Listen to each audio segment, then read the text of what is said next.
Assalamualaikum warahmatullahi wabarakatuh. Waalaikumsalam Waalaikumsalam warahmatullahi warahmatullahi wabarakatuh. wabarakatuh.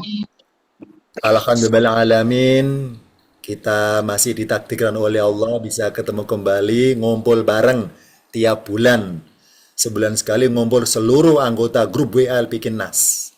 Seluruh grup dari Bikin Nas ada jumlahnya 36 grup WA Bikin Nas. Semuanya kumpul di sini sebulan sekali masuk ruang kelas aula luas, kelas tematik di Bikin Nas. Dalam rangka apa? Kuliah umum. Kenapa umum? Karena hadir bercampur, ada hadir dari jamaah Elkina sendiri, dan juga undangan dari luar. Kuliah umum di ruang kelas tematik Bikin Nas, materi Ulumul Quran. Berjudul hari ini adalah Kun Lukmana Qobla Antakula Ya Bunaya. Kun Lukmana, jadilah kamu seorang Lukman. Qobla Antakula, sebelum kamu berkata Ya Bunaya, wahai anakku. Tema tentang surat Luqman ini ya. Tapi kita nggak bahas seluruh suratnya, hanya membahas tentang beberapa wasiat dari Luqman kepada anaknya. Kita bahas sudut pandang ulumul Qur'annya, yakni materi muatan bahasanya. Agar ketika pas kita membaca ayat tersebut, semakin tersentuh.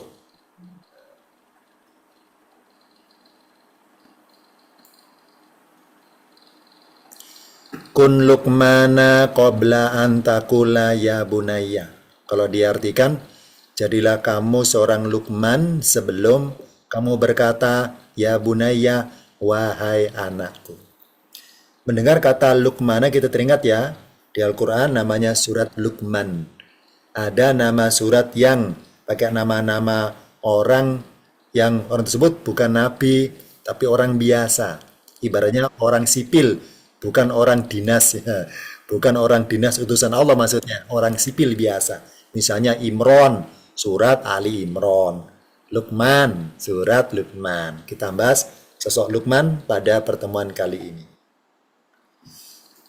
Nama lengkapnya Luqman Al-Hakim, sebenarnya Al-Hakim. Luqmanul Hakim. Mendengar kata-kata Al-Hakim, kita ungkap dulu secara bahasa dulu ya. Dari asal kata hakama. Hakama. Dari kata hakama, lera istilah hakimun, haknya panjang, dan hakimun, kinya yang panjang. Hakama artinya bijaksana. Hakama, bijaksana. Hakimun, hanya panjang. Hakimun, kinya panjang. Karena dalam forum ini yang masuk ruang kelas online ini bercampur dari kelas paket 1, 2, 3, 4, 5, 6, 7, 8, 9 sampai 10 ke atas. Tentunya dari saya nerangkan mewakili seluruh kelasnya. Yang pertama, contoh ini. Bedanya Pak Ustadz Hakimun dan Hakimun. Yang bisa jawab adalah anggota Jamal Pinas kelas paket 4. Ayo, yang merasa anggota kelas paket 4, juz 4, bisa jawab ini. Ya ini apa? Hakimun, ini isim, kata berjenis nama atau isim. Yang namanya ismul fa'ili, isim fa'il kalau diartikan nama pelaku. Sedangkan kalau kinya panjang, hakimun, ini juga isim, alias kata berjenis nama. Nah, namanya, isimnya adalah sifatun musyabahatun. Kalau diartikan sifat yang diserupakan.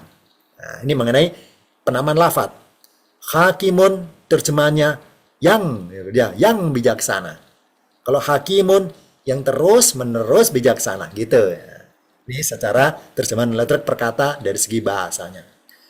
Nah, dari kata hakimun lahirlah istilah hukmun. Apa hukmun? Ya ini hukum. Ini kata benda juga.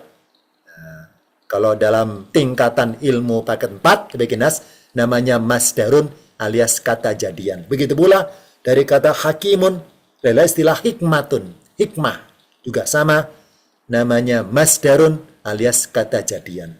Kalau hakimun yakni orang yang dalam ilmu hukum. Kalau hakimun orang yang ilmunya ilmu hikmah. Nah, jadi beda arah spesifik keilmuannya. Kalau hakim, ilmunya hukum. Kalau hakim, ilmunya hikmah. Apa sih hukum? Yakni ahli hukum. Hakimun, orang yang ahli hukum. Hukum apa? Hukum pengertian ilmu syariat. Apa syariat? Aturan kehidupan. Sedangkan hakimun, ahli hikmah. Apa sih hikmah? Ilmu hikmah, ilmu hakikat. Yakni tahu rahasia kehidupan. Jadi melihat tuh pakai mata hati dia. Kalau hakim pakai mata kasat. Kalau hakim pakai mata hati ngelihatnya. Jadi apa yang dia lihat kejadian apapun, mata hati yang berperan. Maka nggak ikut gelisah, nggak ikut panik. Semua panik dia tidak. Semua gelisah dia tidak. Kenapa tidak? Karena dia tahu ilmu hikmah. Tahu hikmah di balik kejadian yang mengenaskan itu. Tahu bisa baca hikmah di balik kejadian huru-hara itu. Nah, itu namanya seorang al-hakim.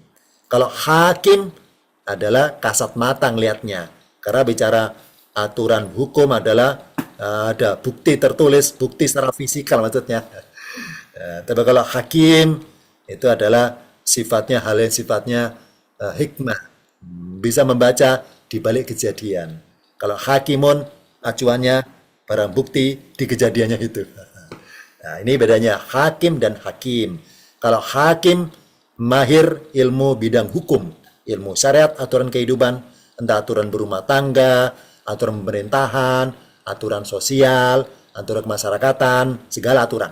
Itu ahlinya hakim. Kalau hakimun, ini sifatnya spiritual ya, spesifik dia. Ilmu hakikat, rahasia kehidupan. Nah, jadi Allah berikan ilmu itu pada bersangkutan. Lanjutannya, nah, Luqman di Al-Quran, Luqman Al-Hakim. Luqman yang ini, yang bawah ini. Al-Hakim, yang beliau punya ilmu hikmah. Kalau berikan pada yang bersangkutan, maka bisa mengetahui rahasia dari kehidupan. Luqman Al-Hakim, Luqman yang diberi ilmu hikmah. Mana ayatnya, keterangannya? Saya buka pada Al-Baqarah 259. Bentar ya. Ada gangguan sinyal tempat saya. Saya baca perkata ya. Yu'til hikmata. Dia memberikan hikmah. Dia siapa? Allah maksudnya. Berikan hikmah kepada siapa? Man yasa'u. Siapa yang dia kehendaki. Jadi semaunya Allah. Ngasih hikmah kepada manusia semaunya Allah. Waman dan barang siapa yu'tal hikmata diberi hikmah. Faqad maka sungguh utia dia telah diberi khairon kathiron kebaikan yang banyak. Wa ma yadzakaru dan tidaklah mengingat-ingat illa kecuali atau melainkan ulul albabi, kalau arti bahasnya orang-orang yang berakal. Titik. Jadi barang siapa diberi ilmu hikmah dalam dirinya, maka itu ilmu yang paling berharga itu. Kenapa? Karena ilmu yang nggak bisa dipelajari secara buku ibaratnya ya. Jadi nggak bisa dipelajari ibaratnya. Ibaratnya langsung dari Allah langsung ya. Nggak dipelajari. Jadi ilmu yang tidak secara ikhtiar tapi dari Allah langsung berinya. Ini baru saya beri hikmah maka dari kebaikan yang banyak itu. Jadi tahu hidupnya, tahu jenis dan sebagainya yang bersangkutan dapat ilmu hikmah. Khairon kathiron kebaikan yang banyak. Nah, Luqman termasuk kategori yang ini. Dia diberi Allah hikmah, maka Luqman setiap perkataannya mengandung kalimat-kalimat hikmah. Apa sih ilmu hikmah? Pemahaman tentang ma'rifatullah, yakni mengenal Allah. Jadi barang siapa kenal temannya, kalau kenal nama masih kulitnya. Kalau kenal nama dan sifatnya, sifatnya pemarah, sifatnya itu pendiam, lebih dalam lagi. Apalagi kenal perbuatannya, kenal hobinya, kenal sukanya apa, enggak sukanya lebih dalam lagi. Nah, akar berarti kenal luar dalam, akar berarti begitu pula seorang ahli hikmah. Yani kenal Allah itu kenal namanya, kenal sifatnya, kenal perbuatannya. Nah, jadi barang siapa kenal Allah, kenal namanya, kenal sifatnya, bukan hafal ya, kenal. Apa kenal itu? Akrab, sudah kenal. Kenal namanya, akrab dengan nama Allah, akrab dengan sifat Allah, dan akrab dengan perbuatan Allah. Maka dia seperti Luqman berarti dapat ilmu hikmah. Walaqad dan sungguh benar-benar ataina Luqmana kami telah berikan Luqman al-hikmata, hikmah. Nah, ini perkataan misalnya. Kalau perkataan menyebutkan an, bahwa uskur lillahi, wahai Luqman, bersyukurlah kamu kepada Allah. Titik. Saya baca perkata ya. Waman, dan barang siapa yaskur, bersyukur, fa innama, maka sungguhnya hanyalah yaskuru li nafsihi, dia bersyukur untuk dirinya sendiri. Waman kafaro, dan barang siapa ingkar alias tidak mau bersyukur, dengan si hikmah nggak bersyukur maksudnya. Fa inallah, maka sungguhnya Allah goniun, maka ya hamidun, ma terpuji. Titik. Luqman al-Hakim, karena Allah berikan hikmah dalam diri dia. Hikmah berupa apa? Perasaan. Rasa apa? Rasa kenal nama Allah, rasa kenal sifat Allah, dan rasa kenal perbuatan Allah. Nah, bagaimana menjiwai kenalnya itu? Kita buka tampilan berikutnya. Jika sudah kenal namanya, maka sebutlah dikala berniat. Jadi barang siapa kenal nama Allah, maka dikit nyebut Allah, dikit bismillah, dikit bismillah. Ini mau ngambil apa benda apapun, bismillahirrahmanirrahim. Jadi barang siapa latah ucapannya berupa lafaz Allah, itu berarti kenal namanya. Jadi kalimat latah, bismillahirrahmanirrahim. Apapun yang akan dia perbuat, halnya kebaikan, selalu bismillah, nggak akan lepas itu. Namanya kenal namanya, maka sering disebut. Yang kedua, jika sudah kenal sifat Allah, maka jelmakan dikala berbuat. Misalnya Allah punya sifat pemaaf, afun jalla jalalu, maka si orang ini mempraktekkan suka maafin orang. Allah punya sifat al-ghafuru jalla jalalu, maha pengampun, maka si orang al-hikmah ini suka ngampuni orang, gitu maksudnya. Allah punya sifat as-saburu jalla jalalu, maha sabar, maka si orang alim ini orangnya sabaran, nggak pernah emosi, nggak pernah marah. Ini al-hikmah seperti itu, menjelmakan sifat ketuhanan dalam diri dia itu. Allah punya sifat al-adul jalla jalalu, maka dia berbuat adil daripada manusia. Jadi si orang itu rela dipakai Allah sebagai alat untuk menyampaikan rahmat Allah lewat sifat-sifatnya itu dalam diri yang bersangkutan itu. Contoh misalnya, orang jatuh, saya tolong. Nah, saya merasa bahwa alhamdulillah saya dipilih Allah menjadi media bagi Allah untuk menyampaikan rahmatnya berupa penolong kepada orang itu. Nah, itu namanya al-hikmah sudah. Barang siapa berbuat kebaikan itu nggak minta imbalan dari Allah, nggak minta surga, nggak minta pahala, hanya bersyukur karena dipilih Allah jadi orang baik, itu sudah tinggi nilainya itu. Sudah tinggi. Berarti al-hikmah dia itu, al-hikmah. Ya, kalau minta pahala kesankan usaha jadi bayar sendiri, ya Allah. Saya capek nolong ini, ya Allah.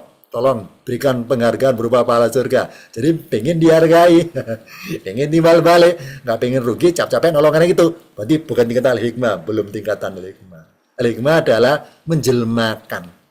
Jadi rela dipakai oleh Allah untuk berbuat yang Allah perhatikan dalam diri orang itu. Nggak mikir surga lagi dia, nggak pikir pahala lagi. Kenapa? Nikmat paling berharga adalah nikmat dipilih Allah sebagai pihak yang diikutsertakan dalam perbuatan ketuhanan. Itu paling tinggi nikmat itu dibanding imbalan berupa pahala surga. Itu al-hikmah, berarti sudah tingkatannya.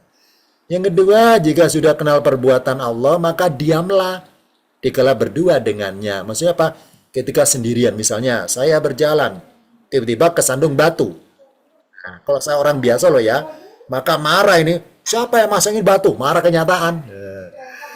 Kalau al-hikmah nggak gitu.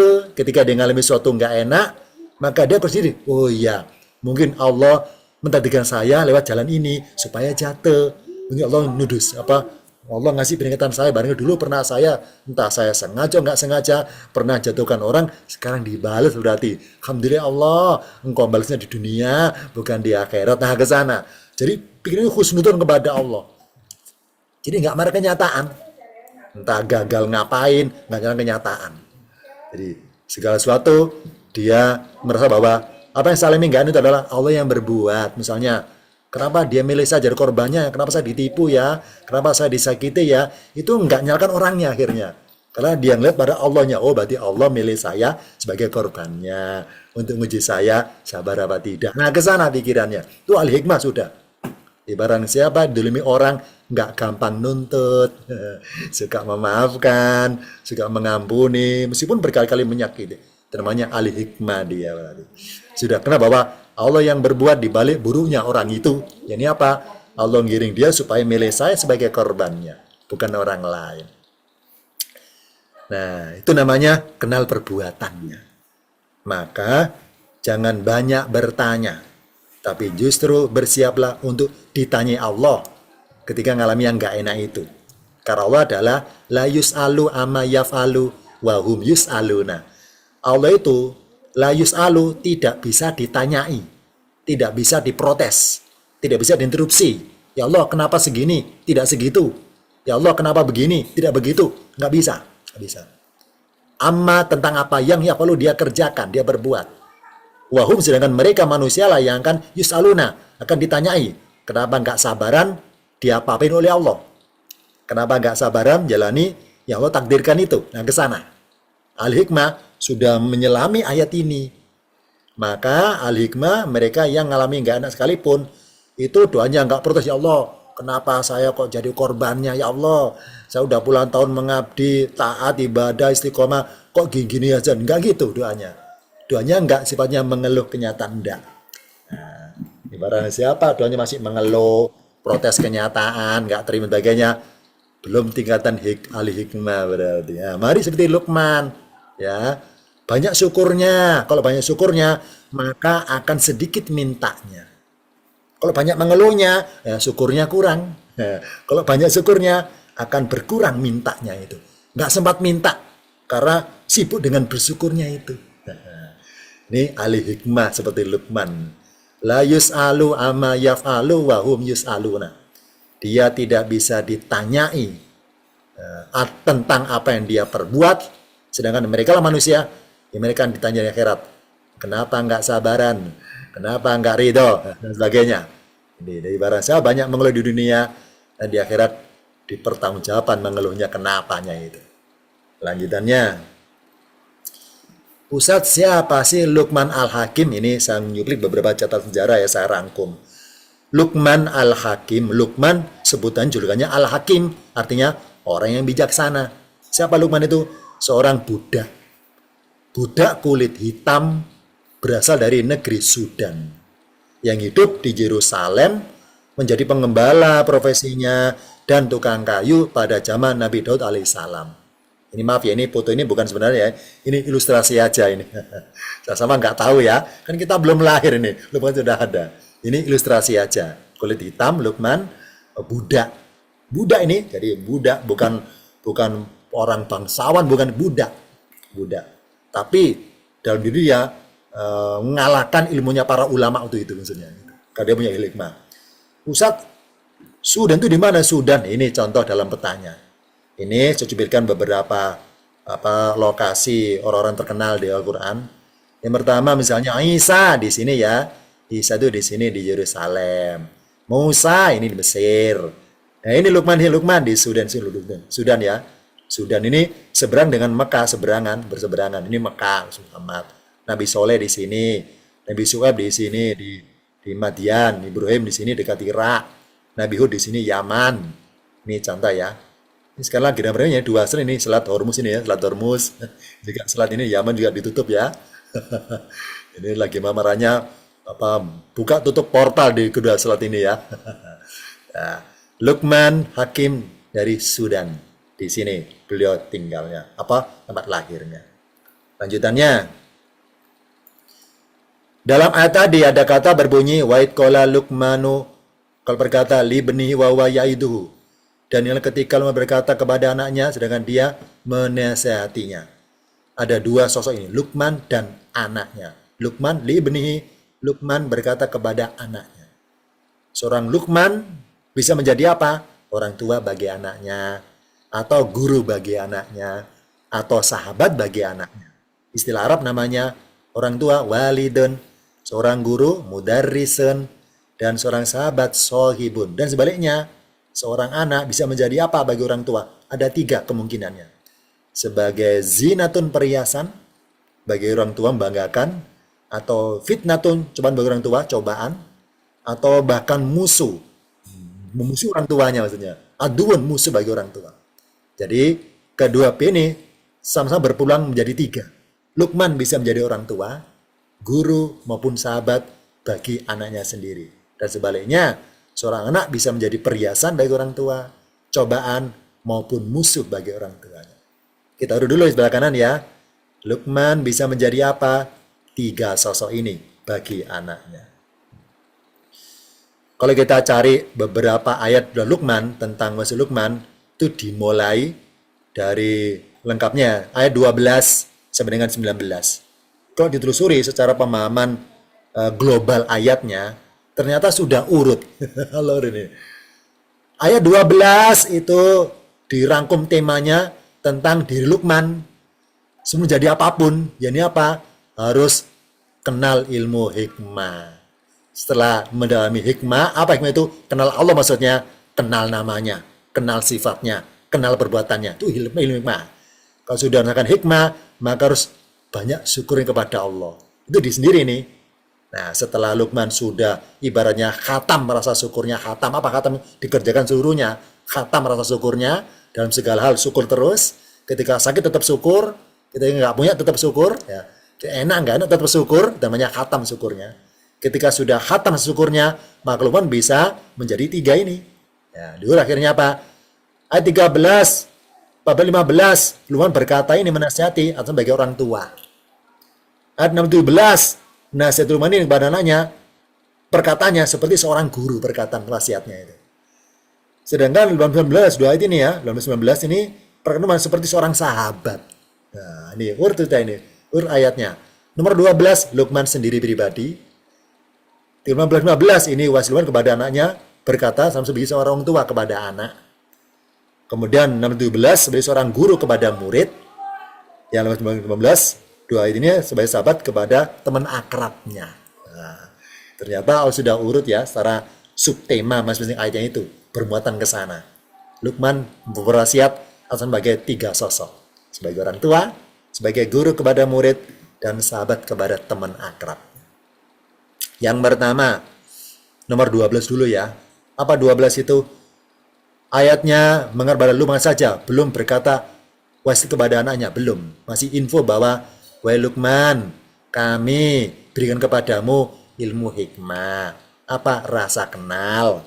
Sudah khatam kenalmu itu kepada Allah. Kenal namanya, sifatnya, perbuatannya, maka bersyukurlah. Oh, berarti kita sebagai orang tua, bapak, ibu, harus menjadi seperti Luqman sebelum menasihati anaknya ya. Ini jadi perlu kita berkaca dulu ini, misalnya nyuruh anak, wah kamu duduk sopan. Kalau kita duduk nggak sopan berarti kita belum seperti Luqman berarti. Ini yang ke sana. Jadi sebelum nyuruh berbaik kita harus baik dulu ini. Seperti menjiwai seorang Luqman dulu, baru ngomong, baru nasihati anaknya. Walaqad dan sungguh benar-benar ataina Luqmana kami berikan Luqman al-hikmata ilmu hikmah.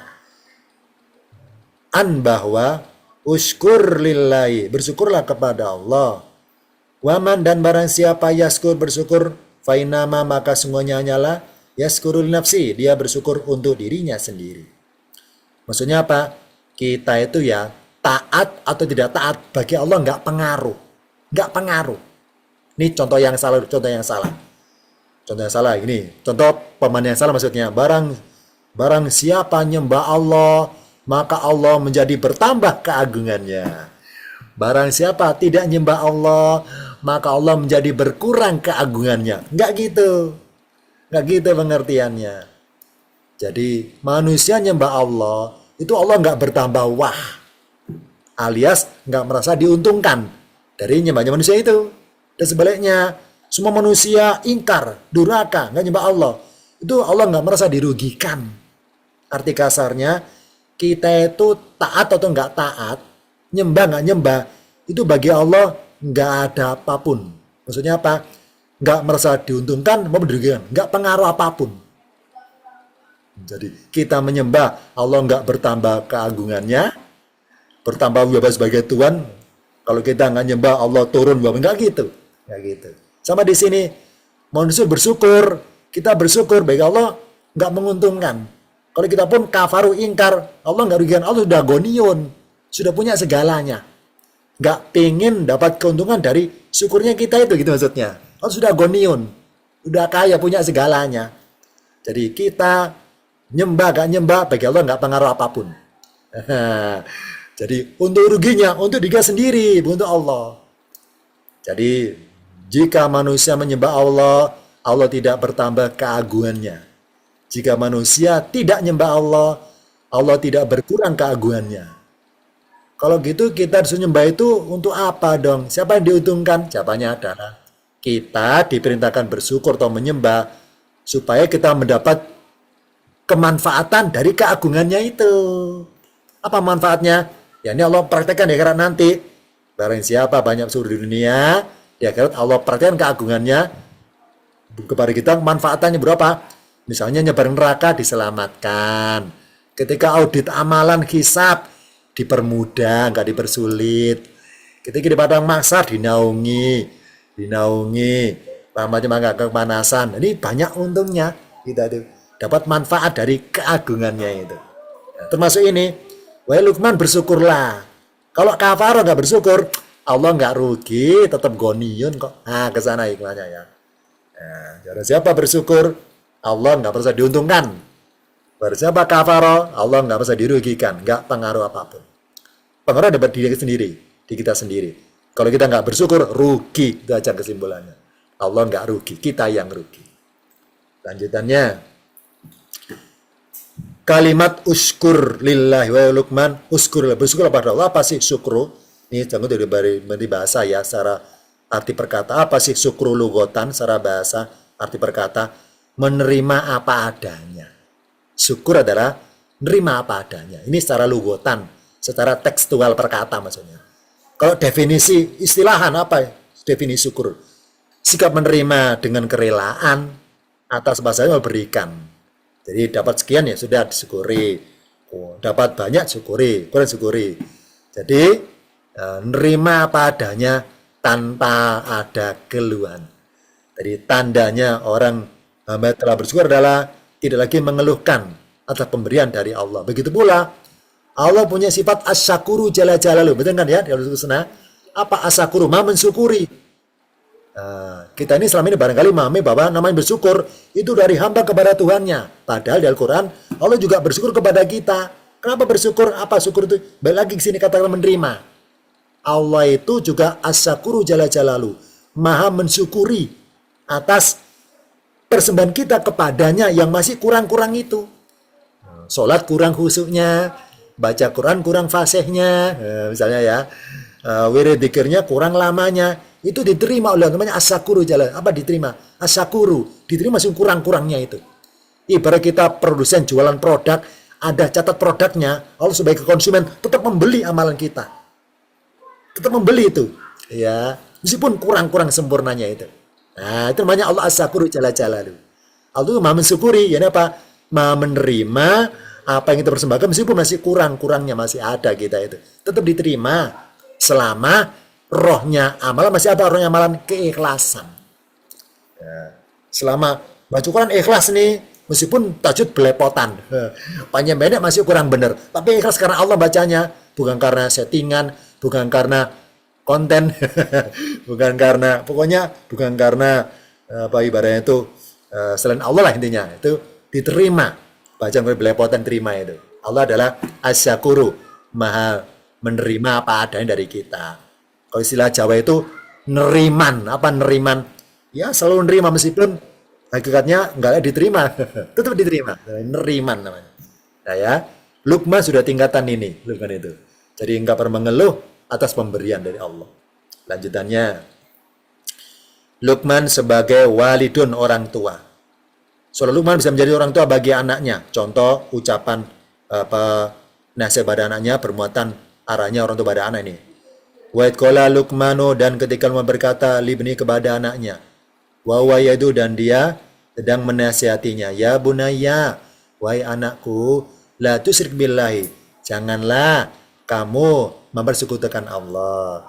Inna syirka, sungguhnya perbuatan syirik itu, la dulmun adimun, sungguh suatu kedoliman yang besar.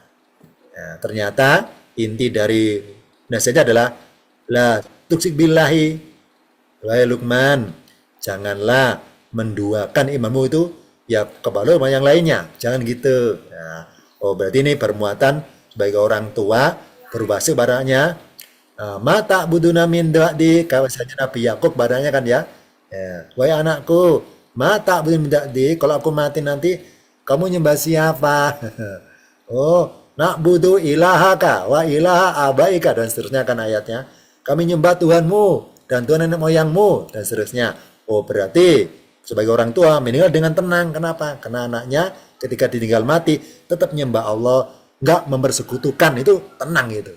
Nah, ini contoh Luqman ucapan nasihatnya bermuatan mendidik anaknya supaya kenal Allah. Apa maksudnya? Allah nggak suka diduakan gitu kasarnya. Allah nggak suka diduakan. Berarti apa? Nggak suka kalau manusia berbuat musyrik. Kan mendua. Nggak suka diduakan. Allah itu maha pencemburu. Apa arti pencemburu? Yani Allah melarang kita nyembah selain Allah. Nah itu namanya Allah nggak suka diduakan. Agar anaknya berbakti kepada Tuhannya. Ini artinya bermuatan ucapan orang tua kepada anak. Walidun. Oh berarti wasiat paling berharga kepada anak adalah wasiat tentang masalah akidah keimanan. Ya ini apa? Wahai anakku, kalau aku mati, tetaplah istiqomah nyembah Allah. Ibadah yang tekun. Itu bermuatan mutu daripada wasiat bermuatan materi. Lebih baik bermuatan akidah atau tauhid. Itu lebih mengena dalam diri anak itu. Lanjutannya. Dan juga Allah informasikan tentang gambaran orang tua pada anaknya ya. Wawasoina dan kami wasiatkan al-insana kepada manusia biwalidayhi dalam kurung berbakti kepada kedua orang tuanya. Hamalathu ummuhu, ibunya telah mengandungnya. Kemudian wahnan ala wahnin berkata ya. yakni keadaan lemah. Kalau berkata lemah atas lemah gitu berkata. Tapi dalam bahasa tafsir ada bebas lemah yang bertambah-tambah. Ini bahasa tafsir ini ya. Bukan berkata ini. Wa fisaluhu fi amaini dan menyapinya dalam 2 tahun. An bahwa uskurli syukurlah kamu kepadaku wahai wali walidaika dan kepada kedua orang tuamu. Wa ilail masir dan kepadaku lah tempat kembali. Titik. Ini kata-kata wasoina kami wasiatkan. Ingat bahwa pengertian berwasiat itu enggak harus suatu pesan terakhir orang mau meninggal, bukan gitu pengertiannya. Karena Allah pun di Al-Quran kata-kata berwasiat, wasoina, kami wasiatkan kepada manusia. Apa sih wasiat itu? Bermaksud pesan berantai. Pesan berantai. Jadi pengertian Allah berwasiat, maaf ya, bukan kayak manusia. Manusia mau meninggal, apa pesan terakhirnya? Namanya wasiat. Itu kan pemain kita kan. Kalau Quran nggak seperti itu, apa sih wasoina berwasiat? Supaya pesan berantai. Ini apa? Wahai manusia, kalau mau jadi orang tua kepada anak, sampaikanlah pesan Allah kepada anakmu gitu maksudnya. Wahai anak, nanti kalau nggak dewasa di orang tua, sampaikan kepada anakmu juga, namanya berantai. Jadi pesan Allah kepada Luqman ibaratnya ya, supaya sampai kepada anaknya sudah menikah, yang kepada anaknya lagi, namanya pesan berantai, namanya berwasiat. Apa wasiat pesan berantai? Supaya turun-temurun, ucapan biasanya sama wasiatnya, sama. Ya, pesan berantai. Ya, berantainya turun-temurun kepada anak cucu maksudnya. Jadi berantainya arahnya ke bawah, namanya berantai. Nah ini Luqman berkata nama sebagai walidun, orang tua bagi anaknya. Berikutnya masih menggambarkan ya tentang apa orang tua pada anak ini. Dan jika keduanya maksamu, wa in jahadaka ala antusyrika bi, maksamu untuk bersuara ke aku, malaisa laka bi ilmun, yang tidak ada pengetahuan bagimu tentangnya, fala, ya, ada gangguan sinyal. Fala tutihuma, maka jangan kamu mentaati keduanya. Oh berarti batasnya anak terhadap itu adalah ini selama orang tua itu nyuruhnya bukan kepada hal yang sifatnya Allah nggak suka, maka tetap taat. Taat. Tapi kalau nyuruh yang marah pada unsur kemusyrikan, ya baru boleh berontak, boleh menolak maksudnya. Ya, boleh menolak. Kenapa? Kalau jangan mentaati kalau bermuatan mengajak kepada unsur kemusyrikan. Itu baru jangan mentaati. Nah, boleh berseberang sikap maksudnya. Ini contoh salah satu isi dari wasiat Luqman kepada anaknya atas nama bagi orang tua kepada anaknya. Apa ma'rufan, perbuatan sepatutnya. Jadi orang tua mengajar padanya lain sifatnya apa sepatu misalnya ini sepatu misalnya ya sepatu letaknya di lantai itu namanya ma'ruf. Apa ma'ruf? Yang dikenal sudah dikenal dari orang tuanya seperti itu, sepatu di lantai. Nah, suatu ketika ada sepatu di atas meja itu namanya munkar dianggap asing. Secara bahasa apa sih munkar? Dianggap asing. Kenapa asing? Karena nggak dikenalkan, karena nggak ma'ruf. Oh, berarti orang tua itu keberadaannya mengenalkan hal sifatnya sebagaimana mestinya. Nah, kalau kenal sebagaimana mestinya, maka ketika anak melihat sesuatu yang aneh, nggak biasa, jadi mungkar akhirnya. Ya.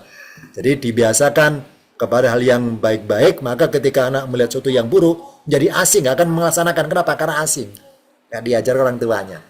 Namanya Luqman mengajar kepada hal yang ma'ruf, misalnya peci untuk kepala. Suatu ketika peci untuk sendal, itu namanya mungkar. Apa? Dianggap asing. Aneh ya, peci untuk sendal. Ini contohnya. Jadi orang tua mengajarkan kepada yang ma'ruf. Ini kepada anaknya Luqman seperti itu. Berikutnya, Luqman berkata bagi guru ini, apa bunyi ayatnya? Ya bunaya wahai anakku, innaha sungguhnya dia, intaku mithqala habatin sungguhnya jika ada suatu batan seberat biji habatin min khardalin dari sawi, fatakun fi sokhrotin, lalu dia berada dalam batu atau fis samawati au fil ardi, di dalam langit atau dalam bumi, yati biallahu, niscaya Allah akan mendatangkan dalam kurung balasannya. Innallaha latifun, kalau perkata maha halus, khabirun maha teliti. Di sini Luqman berkata sama sebagai guru pada murid ini apa? Tentang perbuatan kejujuran. Wahai anakku, perbuatan apapun yang kau sembunyikan, meskipun gurumu itu nggak ngelihat kau nyontek, maksudnya Allah kan lihat, Allah itu lihat. Jadi meskipun gurumu nggak tahu engkau nyontek, nggak tahu, Allah melihat ya. Akan nanti engkau di akhir diperkarakan nanti karena perbuatan yang tersembunyi, yang nggak jujur itu, yang belum terungkap, nggak ketemu bahwa itu selama itu ngajakan ujian ternyata itu lulus tapi dengan cara curang ya, curang karena nyontek, berarti nanti di akhir diperkarakan itu ya. Perkarakan Allah itu maha melihat ya. Ini contohnya. Oh, berarti Allah al-latifu, maha halus, mesti terka. Allah lihat saya dari pojok mana sampai mana, nggak ada yang tahu arahnya dari mana. Oh, berarti Luqman berkata sama sebagai guru ini didik anaknya untuk berbuat jujur agar merasa dilihat oleh Tuhannya. Jadi takutnya pada orang tua, pada Tuhannya. Ya, misalnya ketika disuruh sesuatu orang tuanya mau, karena mungkin dalam tekanan ya, orang tuanya nggak ada, bakal liar gitu kan ya.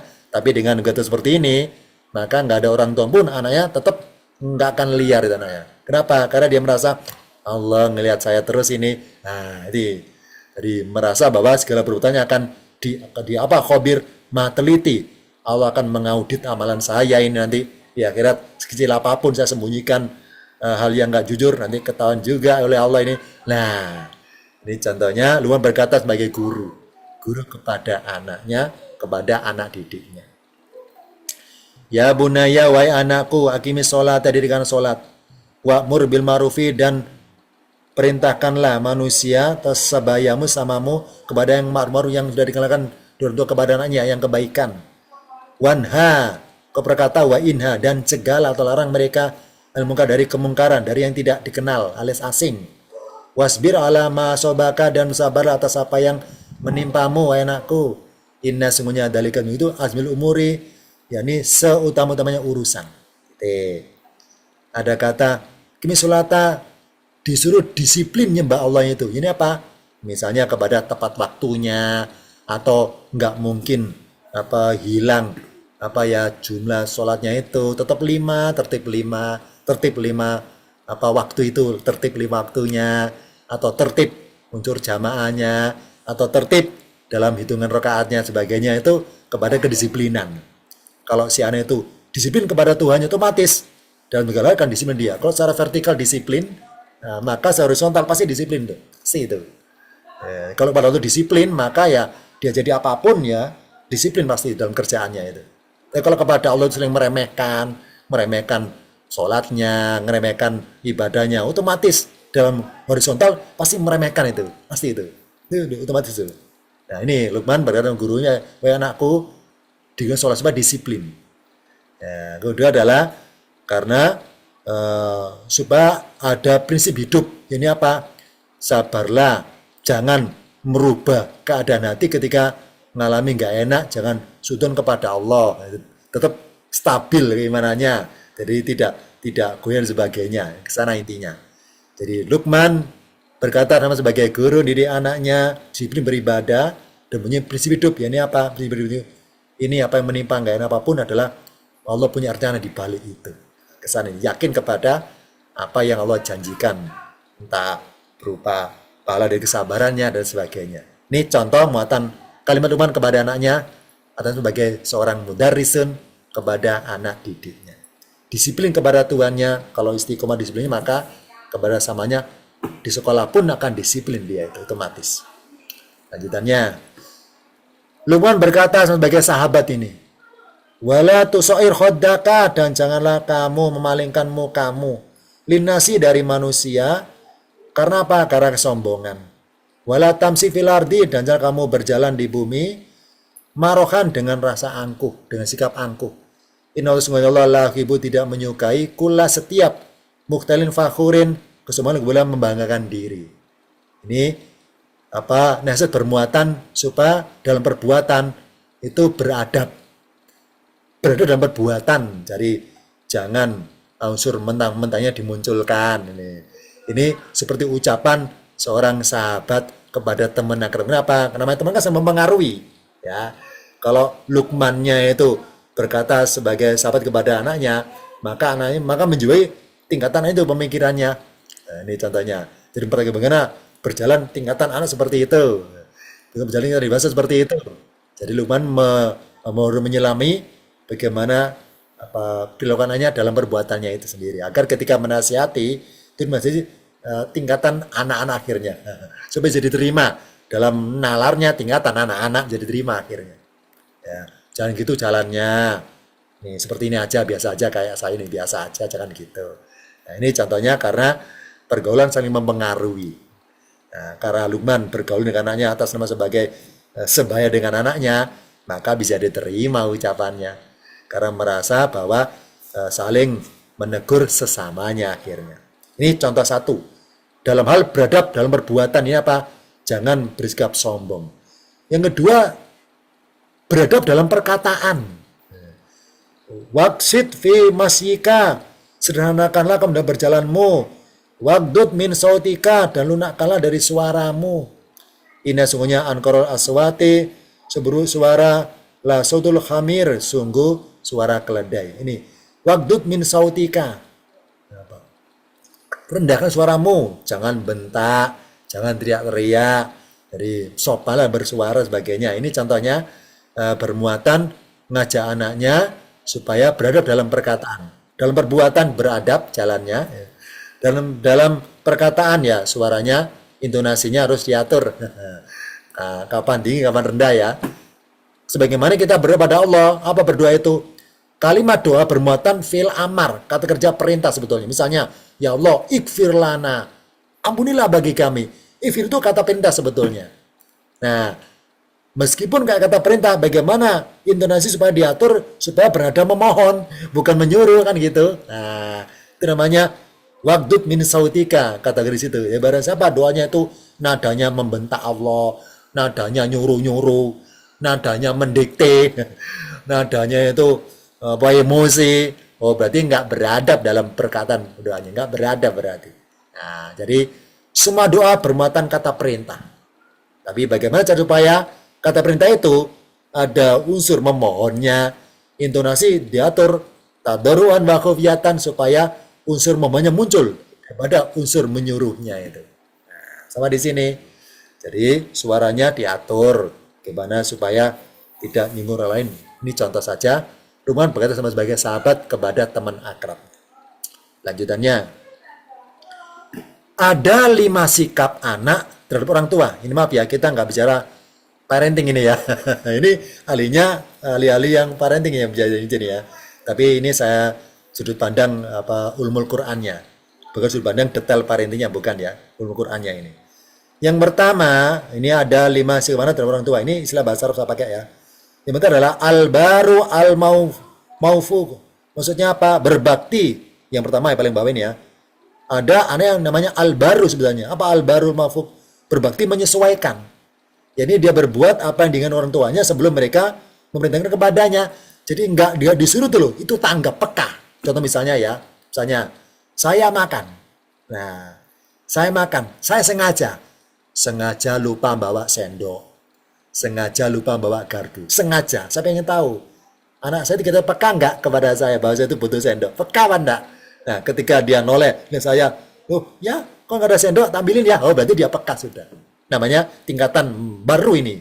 Berbakti menyesuaikan diri. Jadi, peka pada keadaan. Jadi, nolong orang tua tanpa disuruh. Nah, mari kita seperti itu, ngetes. Kita misalnya ngetes ya, pakai sepatu pura-pura aja, lupa ngambil kaos kaki, lupa. Dan kita nyoba lihat sayang kita kira peka apa enggak? Tanggap apa tidak tangkapnya itu? Kalau tanggap maka ngambilin kaos kaki. Ini caranya ya, ngetes. Bisa ngetes nggak apa-apa ngetes. Nah, seberapa tangkapnya dia kepada apa yang orang tuanya itu, peka apa tidak anak kita itu. Bisa dites dengan itu caranya. Tanpa nyuruh dulu. Ini yang pertama. Yang kedua tingkatan makjurun. Apa makjur? Yang pertama tadi ya, al-baru al-maufuk. Maksudnya apa? Dia tuh yaf'alu ma yuridu waliduhu qabla an yu'maru bihi. Nah, ini bahasa Arabnya ya. Yaf'alu dia berbuat apa yang diinginkan orang tuanya itu sebelum si orang mereka menyuruh kepadanya. Nah, ini apa? Bakti menyesuaikan. Yang kedua, makjur. Apa makjur? Yaf'alu ma yu'maru bihi bitayyibati. Maksudnya apa? Mengharap imbalan. Dia berbuat apa yang diminta orang kepadanya dengan baik, tapi ada imbalannya. Misalnya, si A, ambil itu dong. Ah, lagi malas. Nanti saya janjikan, saya es krim sebagainya. Sudah gini, maka mau. Karena janjikan sesuatu. Oh, berarti ada anak yang mau disuruh orang tuanya, tapi pengen imbalan. Entah pengen dibeliin apa, pengen dikasih apa, pengen dijanjiin apa. Sekarang liburan ya. Liburan sekolah kan pengen diajak kemana, ya itu. Jadi berbakti berbuat kebaikan orang tuanya tapi mengharap imbalan. Ada seperti itu tipenya. Yang ketiga adalah ini yu'aziru. Maksudnya apa? Membantu tapi menggerutu. ini Arabnya baca dulu ya. Yaf'alu ma yu'maru bihi wa tabi'u bil mani wal ada wa ta'afufu wa rafa'a sautu. Jadi warafa sauta, membantu tapi menggerutu. Dia berbuat apa yang diperintahkan dan mengikutinya dengan ungkit-ungkit dan menyakitkan dan menggerutu dan dengan suara. Jadi disuruh tuh mau, tapi sambil menggerutu. Oh, dari tadi aku terus kok nggak kakak. Nah, kita lagi sih main bandgin sebagainya. Disuruh tuh mau, tapi menggerutu. Nah, sedikit bersuara keras. Oh, kok saya lagi. Itu ya nih. Ini kategori yu'azir ini. Ini contoh anak yang ketiga ini. Tipe yang ketiga. Yang keempat ini warna pink ya. Yaf'alu ma yu'maru bihi wa huwa karihun. Ini la yu'ajiru. Ini apa? Tidak mengharap imbalan. Dia berbuat apa yang diperintahkan oleh orang tuanya, tapi dia terpaksa berbuatnya. Terpaksa itu. Disuruh, akhirnya nggak mau. Tapi karena nggak berkutik, terpaksa dia. Terpaksa. Nah, misalnya dia butuh sesuatu, misalnya ya, butuh dia ngambil barang ke arah samping rumah nih. Nah, karena dia ke rumah, maka saya suruh, tolong ambilnya sekalian ya, beli ayah di sana. Nah, jadi terpaksa dia. Kenapa? Ikannya kan ngambil dia untuk sendiri-sendiri saja, tapi karena orang tua titip, gimana gitu ya, terpaksa ngambilin, nggak imbalan. Tapi karena tadi itu terpaksa, karena memang nggak mau, memang arah situ arahnya ngambilnya itu. Nah, ini contoh saja. Jadi terpaksa mengamalkan apa yang diperintahkan orang tuanya, nggak minta imbalan. Kalau yang warna kuning ini mau mengerjakan tapi menggerutu dan suka ungkit-ungkit amalan ini. Misalnya kemarin sudah saya ambil, sekarang kok ambil lagi dan sebagainya ya, ungkit amalan. Dan satu lagi adalah akun, apa? Durhaka. La yaf'alu ma yu'maru ma ya'maru bihi waliduhu. La yaf'alu ma ya'maru bihi waliduhu. Dia tidak berbuat apa yang diperintahkan orang tuanya, nggak mau. Udah nggak mau apa sekali. Nah, sekarang kita tahu sendiri. Kita sama ini cucu kita kategori mana cucu kita ya, anak kita ya. Ini silakan sendiri apa kategori yang dari 5 ini. Apakah berbakti menyesuaikan, atau ngarap imbalan, atau berjanji membantu tapi menggerutu, atau tidak ngarap imbalan tapi terpaksa mengerjakannya nggak ikhlas maksudnya, atau durhaka. Ini 5 ini. 5 tipe anak dan orang tuanya. Terusnya ya, berikutnya. Sekarang seorang anak bisa menjadi apa? Ada 3 kemungkinan. Ini kalau bicara anak ini tidak Luqman suratnya ya. Saya buka surat yang lainnya. Al-Kahfi 46, Al-Anfal 28, dan At-Taghabun 14. Sebagai zinatun, perhiasan. Al-malu, harta. Wal banu, dan anak-anak. Zinatul hadid dunia, perhiasan kehidupan dunia. Perhiasan itu ya berharga bagi orang tua maksudnya. Yang kedua sebagai fitnatun, cobaan. Wa'lamu, dan ketahuilah kalian, annama, sungguhnya hanyalah, amwalukum, harta-harta kalian, wa auladukum, dan anak kalian itu fitnatun, itu cobaan. Jadi makanya di dalam Al-Quran itu musibah kita alami ada 3 kategorinya. Bahkan empat. Yang pertama musibah sebagai ujian. Yang kedua sebagai cobaan. Ya. 3 cobaan. Yang ketiga sebagai hukuman atau sisaan adab maksudnya. Misalnya negeri kita ngalami sesuatu yang nggak enak. Nah, musibah apa misalnya? Ada 3 kemungkinan itu, berupa ujian atau cobaan atau hukuman adab maksudnya. Ada 3. Apa sih cobaan? Fitnatun. Apa itu?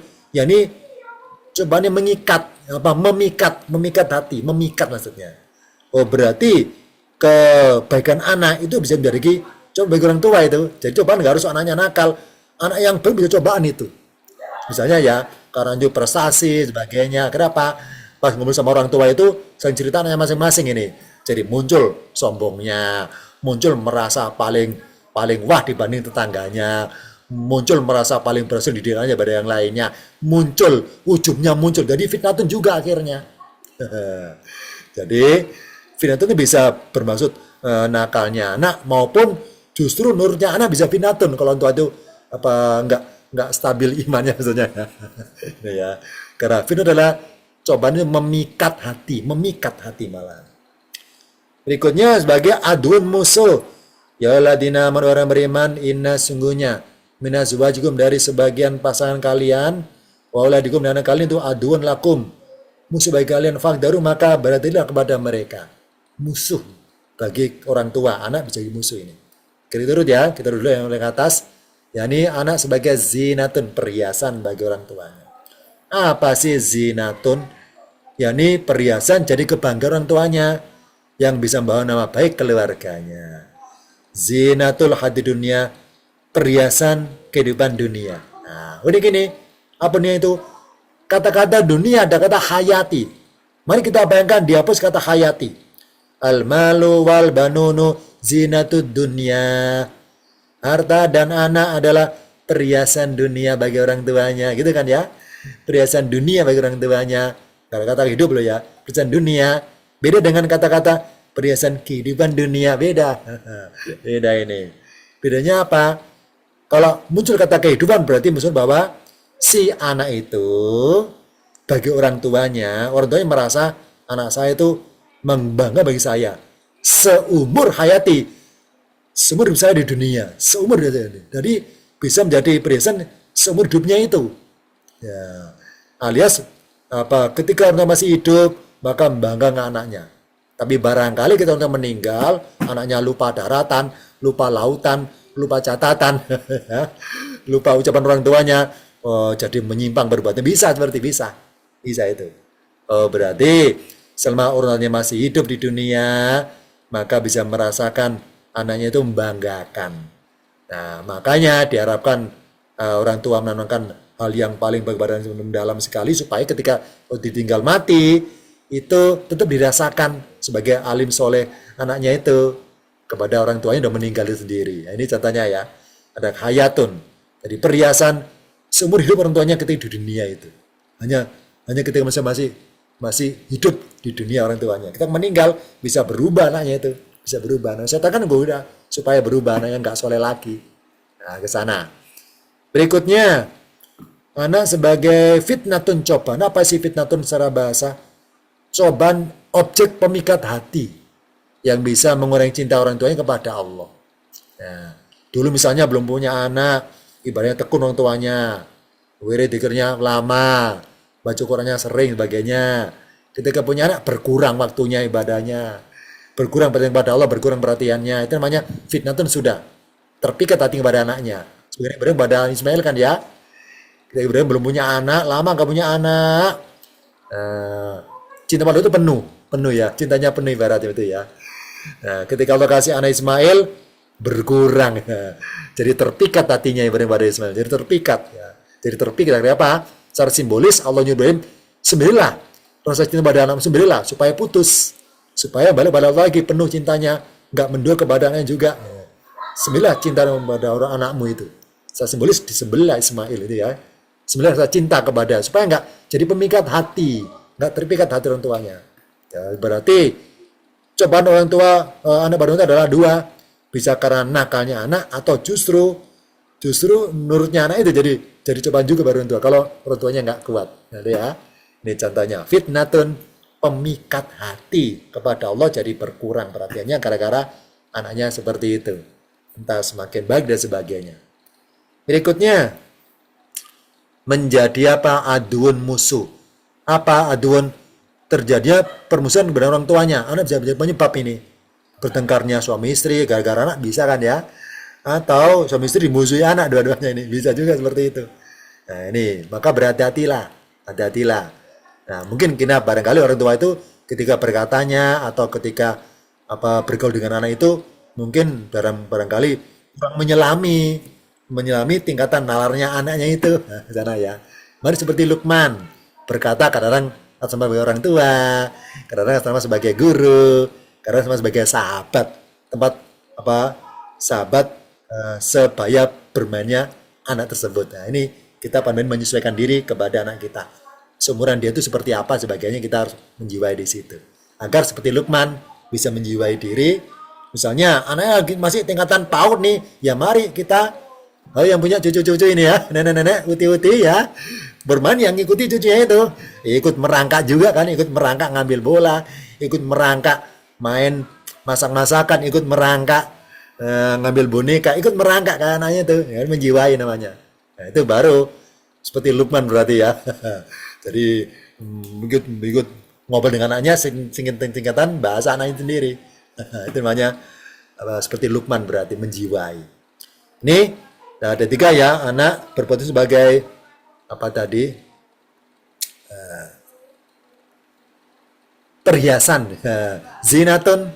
Yang kedua berpulang menjadi fitnatun, cobaan memikat hati. Yang kedua bagian aduan musuh. Jadi orang tua sudah bertiga ya. Luqman sebagai orang tua, sebagai guru atau sebagai sahabat. Nah, dari dua belah tadi sekarang mengarah kepada gambaran secara umum. Ibu adalah al-ummu madrasatul ula. Ibu adalah sekolah pertama bagi anaknya. Ini ilustrasi aja ya, menyodorkan ilmu pada anaknya. Jadi bagaimana berkata, bagaimana duduknya, bagaimana makanya ibu ngajarin. Nah, selama masa pendidikan dalam rumah itu, maka jangan sampai godaan luar itu harus dihalangi. Nah, ibaratnya apa godaan luar itu?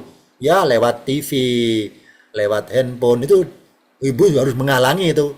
Jangan sampai dalam masa pembelajaran anak disuruh baca pengertian apa yang diajarkan ya, jangan sampai itu panah luar itu melukai anak itu, jangan sampai.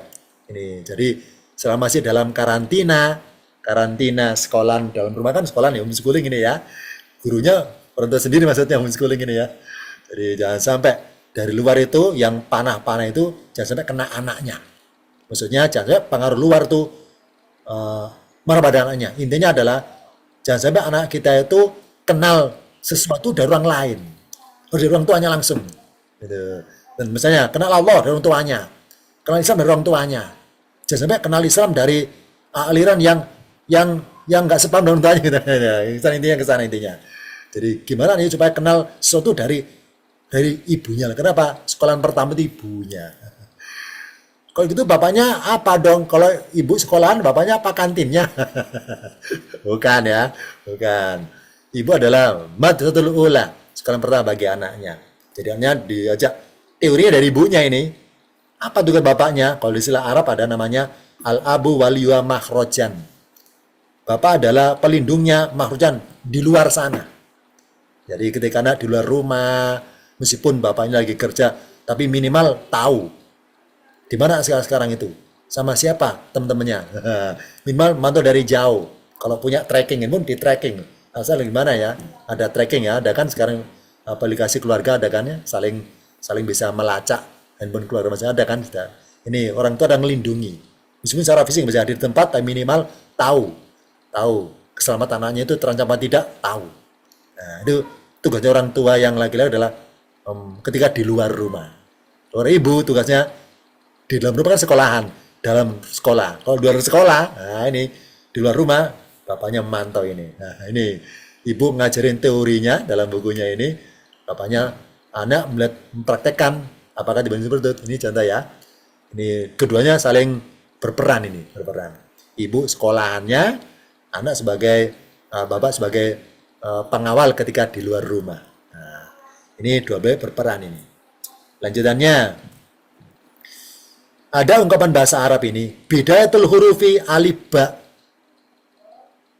Bidayatul hurufi itu alif sama ba. Alif, ba, ta, sa, dan seterusnya kan ya, seterusnya. Apa? Bidayatul hurufi, permulaan huruf yang dibaca oleh anak adalah bapaknya. Alif, ba, bacanya abun. Abun. Ini kan bahasa Arab ini. Nah, permulaan huruf adalah huruf alif sama ba. Terus tak sampai dengan ya yang terakhir kan. Nah, alif sama ba dibaca abun. Abun, alif ada baca abun ya. Oh berarti permulaan huruf yang dibaca adalah bapaknya. Ibu nyodorin tulisannya dan ya. Weh anak kalau makan seperti ini. Weh anak kalau duduk seperti ini yang sopan. Weh anak kalau berdiri seperti ini. Nah, anak sudah tahu teori ibunya. Anak ngeliat bapaknya. Kira-kira gitu ya. Bapak jadi objek. Ibunya ngajarin anak duduk sopan. Nah, ketika anak pada bapaknya, kok bapak nggak sopan ya? Nah ini, kita adalah huruf bagi anak. Bapak adalah huruf yang dibaca olehnya. Ibu nyodorkan tulisan kan berupa huruf kan ya? Nah, siapa hurufnya? Bapaknya itu. Nah ini, karena huruf pertama kali adalah alif ba. Apa artinya huruf? Harfun artinya gerak. Yukharifu merubah dengan tangannya gerak. Harfun itu gerak. Huruf ada gerak, maksudnya apa? Gerak apa? Ya, ini segala gerak-gerik perilaku bapaknya atau ayahnya, ini saya dibaca oleh anaknya. Teori dari ibunya ngajarin, kalau makan, tangan kanan, ini ya. Anak noleh, bapaknya kan tangan kiri, nah ini, kalau anaknya. Jadi teori dari ibunya, prakteknya anak ngelihat bapaknya apa? Karena ngelihat alif ba adalah pertama kali misalnya. Ya, jadi harus kompak ini, bapak ibu harus kompak ya, jangan ibunya ngajarin, maka tangan kanan, bapaknya depan anaknya, tangan kiri. Berapa kan ya ilmunya? Nah ini harus kompak ini antara ibu dan orang tua, bapak ibunya harus kompak ini. Ibu ngajarin teori, anaknya praktek lihat bapaknya, contohnya itu. Nah, bapak adalah gerak. Apa gerak? Huruf bagi anak untuk dibaca. Bidayatul hurufi alif ba. Huruf adalah bapak abun, bapak yang dibaca itu bapak. Mari kita sebagai marilah jadi orang tua yang pasti teladani. Ya, baca ditiru. Kata ibu makan tangan kanan. Bapaknya tangan maka ditiru akhirnya. Oh ya benar, keluarga saya ini semuanya kompak tangan kanan. Ini contohnya ya. Jadi anak ngelihat bapaknya, diajarin ibunya secara teorinya tapi ya. Ini contohnya. Nah, ini ungkapan bidayatul hurufi alif ba dibaca abun. Huruf pertama kali dibacaan adalah perilaku gerak-gerik bapaknya. gimana bapaknya itu kepada ibunya, maaf ya, apa ya baju kasar apa tidak, nyakiti apa tidak kepada ibunya itu. Jadi dibaca oleh yang baca itu. Gimana bapaknya bertanggung jawab apa tidak kepada ibunya, dibaca itu, dibaca. Nah, kita sebagai huruf alif ba. Orang tua harus apa? Harus kuat imannya menghadapi terik panas kehidupan. Ini ilustrasi ya. Namanya menghadapi, maka menghadapi ke matahari ibaratnya. Terik kehidupan harus kuat itu. Kuat, nggak gampang mengeluh. Kuat imannya ini. Segala godaan kuat ini harus kuat. Nah, ketika orang tua berdiri, apa rela berdiri lama menghadap apa teriknya panas kehidupan, maka akan muncul bayangan di belakangnya. Nah, ini kan ya, bener kan ya? Ketika sinar dari depan, maka bayangan di belakang akhirnya. Nah, semakin dia lama berdiri, maka semakin lama bayangan ada di situ. Kalau tua itu apa gampang mengeluh, gampang duduk, gampang capek itu, gampang mengeluh kehidupan, gampang putus asa, berarti kan nggak kuat berdiri kan ya? Gampang duduk, gampang selanjaran, ini ilustrasi aja ya. Berarti apa? Gampang putus asa, ya maka bayangan nggak akan lama munculnya. Ya. Anak butuh bayangan dari orang tuanya masalahnya. Maka mari kita tuh sekuat mungkin berdiri nggak ada kehidupan, nggak ada kenyataan. Jangan sampai lari kenyataan, hadapi itu. Ustaz, gimana kalau supaya kuat? Ya minta kepada Allah yang ngatur kehidupan. Ya ini. Jadi orang tua menghadapi panasnya wajah kena sinar kehidupan harus dihadapi. Nah, selama mungkin berdirinya supaya anak ketika menyeberangi memanfaatkan bayangan kita. Kalau kita hanya sebentar, maka anak nggak nyampe seberang kan ya, jatuh ke bawah nanti. Nah, ini ilustrasi seperti ini. Agar bayangan jadi kuat dan tebal, orang tua kuat imannya, maka bayangan jadi kuat dan tebal untuk menyangga, menopang. Menyangga apa? Langkah anak yang di belakang menyeberangi bahaya kehidupan. Nah, ini kan ya. Nih, kalau berarti jadi selamatnya anak tergantung orang tua seberapa kuat berdirinya itu. Dia kuat maka bayangan masih ada. Masih ada. Kalau orang tua itu gampang putus asa, gampang mengeluh, gampang menyerah dalam kenyataan hidup, ya maka bayangan nggak akan ada. Anak nggak bisa lompat ya, nggak bisa nyemberangi ini, karena butuh jembatan kan ya. Nah ini ilustrasinya ini.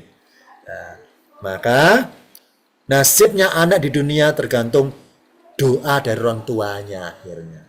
Oh berarti mari kita niatkan itu makan pun yang halal-halal. Kenapa? Supaya doa kita makbul. Ya Allah bismillah, saya makan yang halal. Karena kalau makannya nggak halal, doanya nggak makbul, doanya percuma akhirnya. Karena makannya nggak halal. Sholatnya nggak diterima karena makannya nggak halal. Ini ya. Ini contoh. Oh berarti nasibnya anak tergantung doa dari orang tua. Di dunia ya, anaknya sukses karirnya, rukun rumah tangganya, dan doa orang tuanya ini. Makbul apa tidak. Ini contoh satu. Yang kedua ada sebaliknya. Nasib orang tua di akhirat tergantung doa dari anaknya. Nah, ini. Kalau anaknya itu alim soleh, maka orang tua selamat di akhirat. Selamat di alam kubur. Kalau anaknya mendoakan orang tuanya terus, selamat. Ini ya. Jadi semuanya berperan ini. Orang tua nyelamatin anak di dunia. Sebenarnya anaknya ketika di dunia, nyelamatin orang tua kita di akhirat. Saling berperan dua-duanya ini.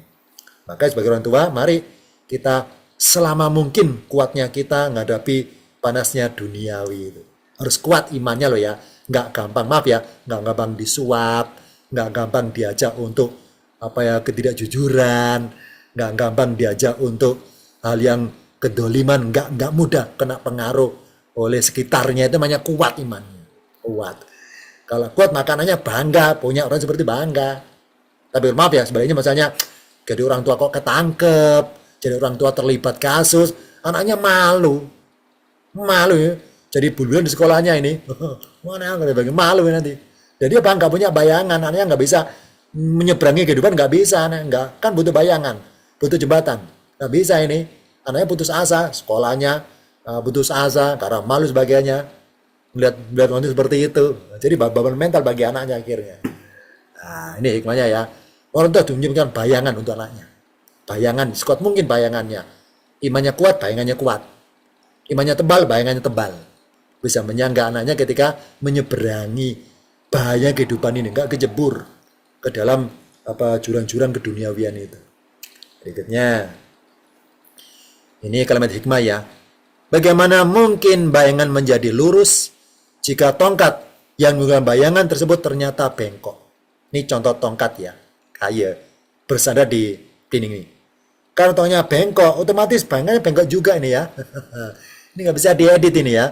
Jadi teknologi AI nggak bisa ngedit ini ya, tetap bengkok ini. Nggak bisa lah ya. Jadi kita orang tua itu seperti tongkat. Kalau tongkat itu bengkok, ya sudah, bayangannya bengkok juga. Ya. Kalau itu suka nggak jujur ya, udah orang anaknya juga seperti itu. Di sekolah suka nyontek nggak jujur. Nah, sana ya, ke sana imannya ke sana ini. Orang tua itu kalau bengkok imannya, wah salam anaknya akan imannya bengkok juga. Gampang kena pengaruh ini sesat dan sebagainya. Pengaruh itu, kita adalah tongkat. Anak kita itu bayangan. Tongkat itu lurus, supaya bayangan jadi lurus.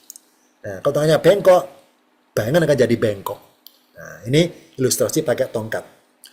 Bagaimana mungkin kita nyuruh anak berbuat baik, jika kita sendiri ternyata tidak baik. Ini ya, kalau tongkatnya bengkok, anaknya disuruh baik, lurus nggak mau. Coba, woi bayangan, kamu lurus atau kamu? Nggak mau bayangan. Anda kan bengkok. Saya ikuti Anda kan bengkok. Nah, masa kita nyuruh, misalnya saya tongkat ya, wahai bayanganku, luruslah kamu. Ya nggak mau dia, nggak mau. Namanya bayangan kan ngikuti benda fisiknya, ya, ini ya. Abun, alif, ba, abun ya, orang itu abun, alif, ba. Apa geraknya alif, ba itu geraknya abun kayak apa geraknya. Kalau geraknya lurus, maka bayangan lurus juga. Kalau geraknya bengkok, bayangan jadi bengkok juga. Ini ya, bagaimana mungkin kita nyuruh anak berbuat baik jika itu sendiri ternyata tidak baik. Berikutnya, ini tongkat dalam ruangan gelap ini. Bagaimana mungkin tongkat bisa menimbulkan bayangan jika berada dalam kegelapan? Otomatis kan ya, tongkat terletak di ruang gelap. Ya nggak ada bayangannya, nggak ada sinar, nggak ada cahayanya. Ya kan ya, otomatis ini. Nah, apa hikmah dari ungkapan ini? Yakni bagaimana mungkin bisa menghasilkan kebaikan jika kita sendiri masih dalam ketidakbaikan. Ya Allah, saya pengen saya itu alim soleh. Nah, kita sendiri nggak alim soleh, nggak bisa itu, nggak bisa. Kalau kita masih dalam dulumatun, kegelapan, nggak mau keluar nur, keluar cahaya keluar supaya kena sinar, ini kan ya, kena sinar, maka ada bayangan. Kalau kita fidul mati terus ya, maka anak nggak ada nurnya, nggak ada cahayanya. Kita kan fidul mati. Apa kata Allah itu? Harus keluar di mudari ilan nur. Harus keluar kita. Harus tobat maksudnya. Tobat dari keburukan tobat. Ya. Tobat kan keluar dari kegelapan. Menuju cahaya. Nah kita cahaya kan sinar kita. Maka ada bayangan ke belakang. Untuk anak lewat jembatan itu. Nah, kalau kita terus menerus bermaksiat, durhaka kepada Allah, nggak taat, berarti dalam kegelapan berarti. Maka anak nggak ada bayangan maksudnya, nggak ada bayangan dari kita, nggak muncul bayangan, alias anak kita di luar harapan kita akhirnya. Kalau kita nggak keluar dari dulu mati itu, namanya tongkat. Kalau ingin punya bayangan harus keluar ilan nuri, kepada teman ada cahayanya, harus keluar. Kalau kita masih buruk untuk jadi nyata anak baik, nggak bisa itu, nggak bisa. Kenapa? Kita kan dilihat, kita kan cantik, kita kan abun, kita ada gerak yang dilihat oleh anak. Kita kan huruf ya, huruf itu gerak. Saya ngapain ya? Ibu saya ngapain ya? Dibaca oleh anak, dibaca itu, dibaca, ya, dibaca itu. Nah, jadi kalau kita dalam kegelapan, nggak keluar dari ruang gelap, maka nggak ada sinar, maka nggak ada bayangan. Kita kan butuh bayangan apa? Butuh kita diteladani kan ya, maka harus keluar dari kegelapan itu sendiri. Berarti terakhir, fi'lu amrin, kata perintah. Ini perintah kepada anak maksudnya ya. Berbentuk tiga ini, ikrohun, isti'anatun, dan dakwatun. Apa sih ikrohun? Perintah bermuatan ikrohun apa ikrohun? Paksaan, memaksa. Entah dengan mukul-mukul atau bentak-bentak. Nah, ada itu orang tua. Dan kita bandingkan seperti itu ya. Nyuruh anak sambil bentak. Nyuruh anak, fil amar ya, perintah, ada dengan buku-buku lain, ada itu, ada. Nah, ini contoh ya, dengan cara ikrohun, memaksa. Ada seperti itu. Yang kedua, isti'anatun, dengan cara permohonan.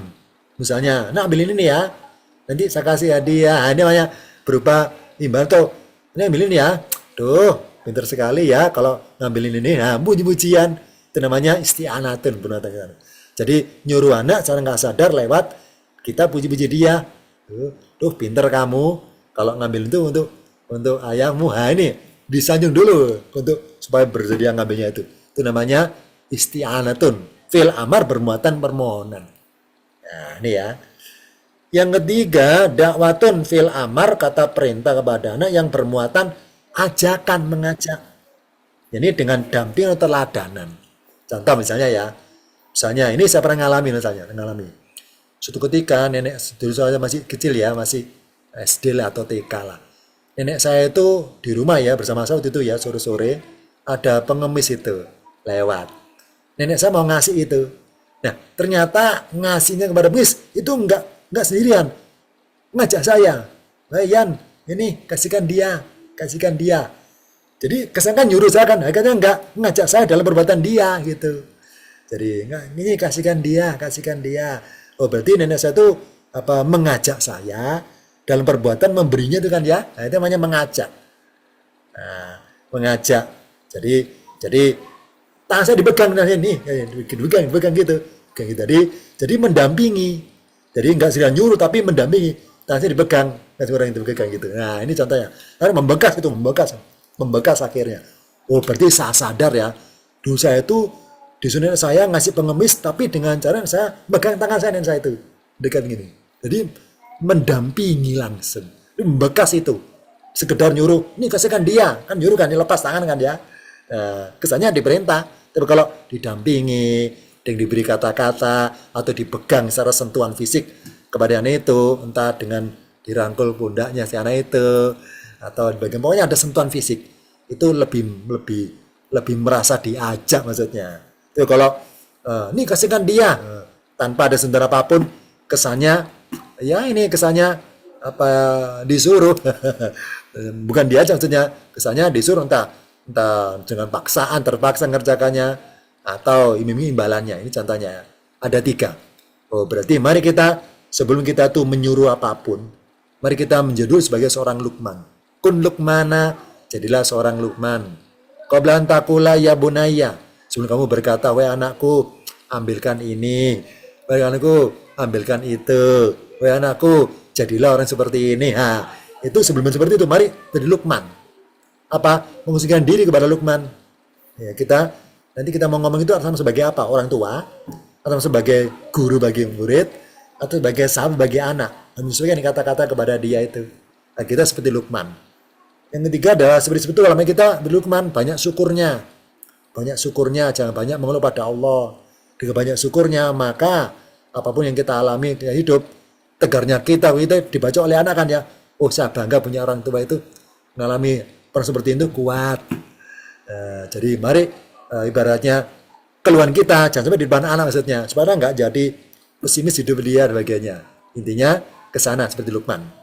Ini dari rangkuman singkat dari materi tadi, maka bermuatan 3 bahwa ya bunewai anakku, perintahkan apapun kepada si anak adalah bermuatan 3 ini.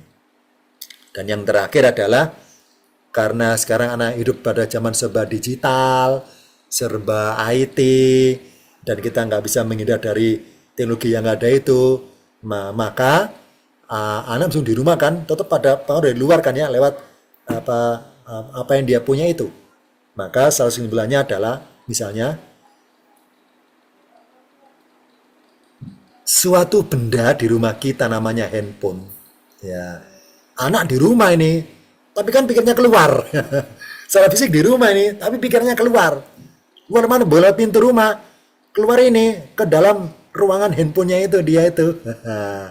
Ini ketika anak itu imannya nggak kuat, prinsip hidupnya nggak kuat, maka gampang kejebur. Ibaratnya adalah mari kita ajarin anakmu berenang. Dengan bisa berenang, agar tidak tenggelam jika terjebur ke kolam orang dewasa. Kalau aneh gitu tuh, sudah kita matengkan tentang akhlak dan budi pekertinya, sudah matengkan tentang adabnya, maka ketika dia pakai handphone dan secara nggak sengaja baru masuk ke konten-konten yang barangkali belum seumuran dia akan nggak kena pengaruh, akan keluar akhirnya. Karena bisa berenang, langsung permukaan apa beruang itu. Jadi masuk areal konten-konten yang di permukaan, yang nggak dalam, yang dangkal saja, yang tingkatan dia, gitu akhirnya. Karena dia bisa berenang. Ya. Tapi kalau dia nggak bisa berenang, wassalam, ketika jebur dalam sekali akhirnya tenggelam, nggak bisa ke atas, nggak bisa itu. Sudah terdoktrin oleh konten itu, doktrin dia. Nah, maka sebagai ibunya ini, karena ibu adalah sekolahan pertama, dia harus aktif menolongin akhirnya. Kalau udah kejebur nih dalamnya kolam, dalamnya konten handphone dalam itu, orang tua itu untuk orang dewasa dan itu. Tapi kalau udah kejebur dalamnya, maka harus menolong segera itu diselamatkan. Nah, maka kita diharapkan anak itu adalah ismun mufradun munsorifun. Agar anak itu yang menjaga nama baik, apa ismun? Jaga nama baik keluarganya. Apa mufradun ketika dia kesendirian. Nah, langsung munsorifun, berbalik segera kepada Tuhannya. Maksudnya apa? Ketika sendirian, ada orang tua, nggak ada orang tua, tetap dia ingat Tuhannya. Nah, ini yang penting di sini. Ismun mufradun munsorifun. Kita ingin jadi anak seperti ini. Anak yang punya ismun, punya nama, orang tuanya jaga nama baiknya, nggak memalukan sebagainya. Kemudian mufradun ketika sendirian tuh dia kuat imannya. Munsorifun ketika ada potensi godaan dia langsung berbalik kepada Tuhannya. Nah, apa berenang itu? Bertasbih. Karena kata kerja sabaha atau sabaha artinya adalah berenang melayang-layang gitu. Sabaha yusabihu tasbih. Apa tasbih itu? Berenang, menyelami, kenal Tuhannya maksudnya. Berenang, menyelami sifat-sifat Tuhannya itu.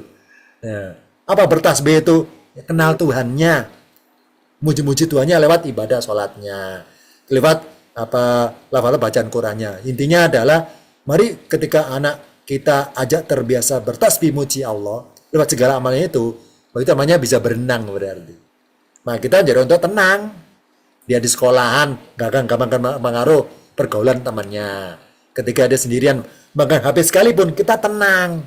Pasti dia sudah bijaksana, dengan dirinya sendiri itu bijaksana, mana manfaat dia akan ambil. Kita tenang orang tua. Kenapa? Karena sudah jadi ismun mufradun munsorifun. Nah, aman kita. Kenapa? Sudah bisa berenang dia. Sudah bisa bertasbih, muji Tuhannya. Sudah terbiasa. Nah, agar anak seperti ini, dari seorang ibu atau orang tua pun ketika anak sedang sendirian, kita tenang. Nah, ini. Kenapa tenang? Karena semenjak awal sudah diajari berenang. Apa berenang? Bertasbih muji Tuhannya. Lewat apa? Segala amal kebaikan. Misalnya ketika anak itu ngerjain PR matematika, ibunya deketi orang tuanya. Kamu bisa nggak ngerjain soalnya? Oh bisa, Bu. Nah, bersyukurlah kamu anakku. Bisamu itu Allah yang ngasih dalam ini otakmu itu kasih kepintaran bisa, maka bersyukurlah. Ya, yuk kita bersyukur yuk dengan cara apa, Bu? Yuk kita sholat sama-sama. Nah, itu ngajak itu. Yuk terima kasih karena diberi kepintaran oleh Allah. Yuk kita sholat yuk ke sana. Itu namanya diajak bertasbih berenang. Ya, misalnya ketika makan, kamu suka menu apa? Enak ya? Oh enak, Bu, ini telurnya enak, ini dagingnya enak. Nah, enak kan dari lidah kan ya. Berarti lidahmu itu sehat. Ya, Allah ngasih kesehatan, maka bisa merasakan enak enggaknya makanan. Ya, kita bersyukur pada Allah karena lidahnya sehat. Ya, dengan cara apa, Bu? Yuk kita bersedekah. Nah, diajak sedekah, diajak berinfak. Yuk kita baca Quran, yuk bersyukur karena lidahnya sehat. Ke sana. Jadi diajak berenang namanya itu. Muji Allah lewat amal itu. Jadi anak banyak syukurnya akhirnya. Nah, ini contohnya. Ini sederhana seperti sederhananya. Jadi kita anak pintar apapun, ini kita belokkan kepada Allah akhirnya. Kamu senang apa? Saya paling suka mewarnai. Nah, bisa nggak? Bisa. Nah, bisamu itu Allah yang ngasih ilmu itu. Maka bersyukurlah bisa mewarnai itu. Yuk kita bersyukur pada Allah. Yuk. Yuk saya ajak bersyukur dengan cara apa Bu? Misalnya, yuk kita baca Quran. Nah ini contoh seperti itu. Nah ini namanya ngajak berenang. Nah, ini ya contoh ya. Ini segala saja ilustrasi singkat dari materi hari ini tentang kita orang tua harus seperti Lukman, bisa menjiwai sebagai orang tua, sebagai guru, sebagai sahabat bagi anak-anak kita agar anak kita menjadi ismun mufradun munsharifun. Demikian materi singkat untuk hari ini. Sebelum diakhiri, barangkali Pak Ketua Kelas ingin bacakan beberapa pertanyaan di layarnya ataupun dari teman-teman langsung bersuara, boleh silakan. Ketua Kelas. Ya, terima kasih ya Ustadz. Ini tema yang luar biasa ini ya, malam ini. Dan apa istilahnya, eh, ternyata apa yang diajarkan Lukman itu sampai sekarang itu masih berlaku itu Ustadz. Dan susah agaknya mempraktekkan. Ya ini dari pertanyaan nanti kalau tidak ada pertanyaan saya mau tanya juga. Ini dari pertanyaan yang tertulis ini belum ada Ustadz. Barangkali teman-teman langsung kepingin langsung bertanya ini. Boleh. Silakan teman-teman. Ya, Ustaz. Ini dari Bapak siapa namanya ini? Oh Pak Teddy ya Pak Teddy ini. Pak Teddy ini ketua kelas ini ya. Ketua kelas reguler. Pak Teddy Kusmana dari Kalimantan Barat. Pasar. Silakan Pak Teddy. Ustaz, ini kan tadi dikatakan perintah atau fi'lun amri itu Ya, kan ada 3 tuh, memaksa, kemudian mohon. memohon, Mohon. dan mengajak. Itu sebenarnya ketiga itu apakah bisa digunakan dalam uh, aplikasinya di dalam kehidupan? Karena terus terang ini kan berkaitan misalnya dalam rangka pendidikan kita kepada anak-anak, dan baik anak-anak kita.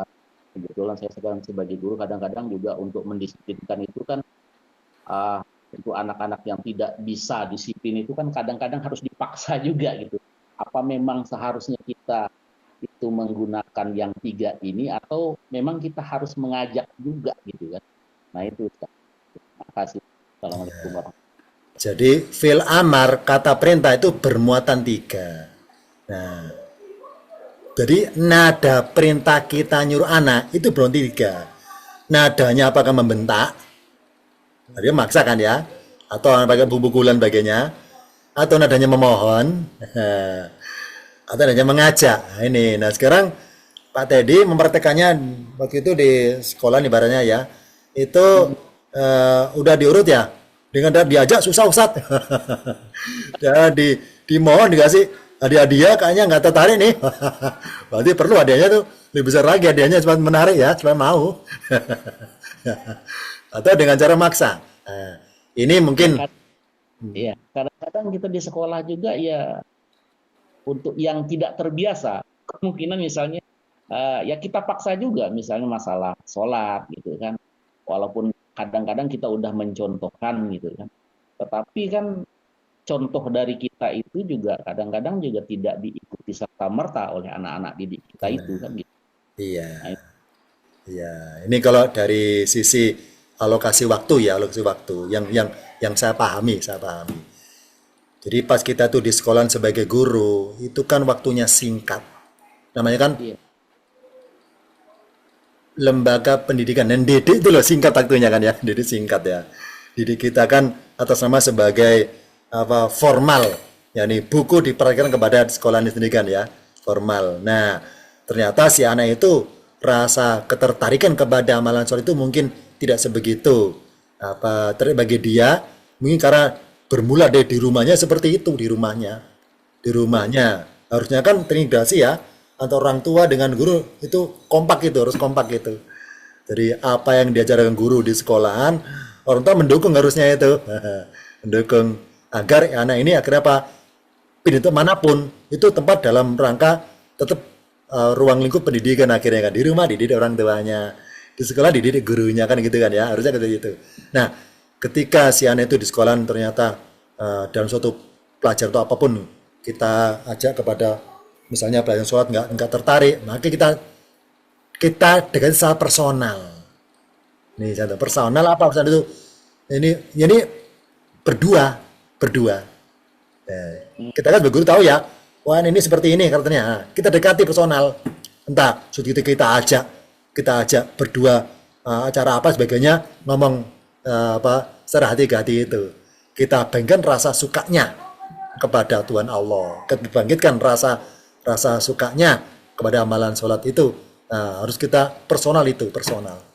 Karena ketika masing-masing anak kan beda alasannya kenapa nggak sukanya itu kan ya. Nah itu, terus kita tahu itu, tahu. Agar ketika kita tegur itu jangan sampai dia merasa dipermalukan di depan umum. Ini ke sana. Ya, agar kita dengan personal berikan sama sebagai sahabat akhirnya kan, personal kan sahabat akhirnya. Ngobrol berdua kan sahabat namanya. Nah ini, jadi kalaupun kita nasihati, dia nggak merasa dipermalukan di depan umum karena berdua salahnya. Gitu. Jadi salah satu cara adalah pendekatan personal, berdua. Entah kita undang dia, maaf ya, ke rumah kita atau kalau kita datengin dia pas acara apa sebagainya, ngomong personal. Atau kita pakai rumus ya Pak, kita kasih soal PR apa dan harus dikumpulkan ke rumah kita misalnya, harus ke kita. Ini Pak, ini sebagai jembatan ini PR ngumpul ini supaya kita bisa ngobrol berdua itu. Nah, ke sana. Harus ini kan waktu lebih juga berarti Ustadz ya. Iya betul, di luar jam formal misalnya ya. Gitu. Kalau kita nggak punya waktu, ya harusnya kan dual jam formal kan juga orang tua dual jam formal ya. Tapi karena orang tuanya sibuk, kurang perhatian pada anak sendiri, maka kita sebagai guru, ya apa yang kita sampaikan ya sebatas apa yang kita punya waktu tersebut. Tapi bersyukurlah ya, kita sebagai guru rela di luar jam dinasnya itu yang bersama pada anaknya. Berarti hebat itu ya guru, hebat itu ya. Melebihi orang tuanya, berarti anak merasa diperhatikan kayak orang tua sendiri akhirnya gitu kepada gurunya itu ya. Ke sana. Itu apa tadi ya, singkat, maaf ya jawabannya singkat. Ya. Ada lagi Pak Ketua kelas barangkali? Iya, saya mau baca ada pesan tapi ternyata bukan pertanyaan. Barangkali ada lagi yang lain. Dipersilakan. Kalau nggak ada saya mau tanya Ustadz. Boleh silakan. Tadi disebutkan di awal tadi bahwasanya untuk apa tadi lebih banyak bersyukur kan tadi di awal tadi, lebih banyak bersyukur sehingga kita tidak banyak meminta kan gitu Ustaz. Iya, Kalau nggak salah dengar tadi. iya, Nah ini padahal satu sisi itu kita disuruh untuk nih gitu, lebih iya, banyak berdoa. Nah ini iya, kaitannya apa itu Ustaz? iya. Hubungannya itu.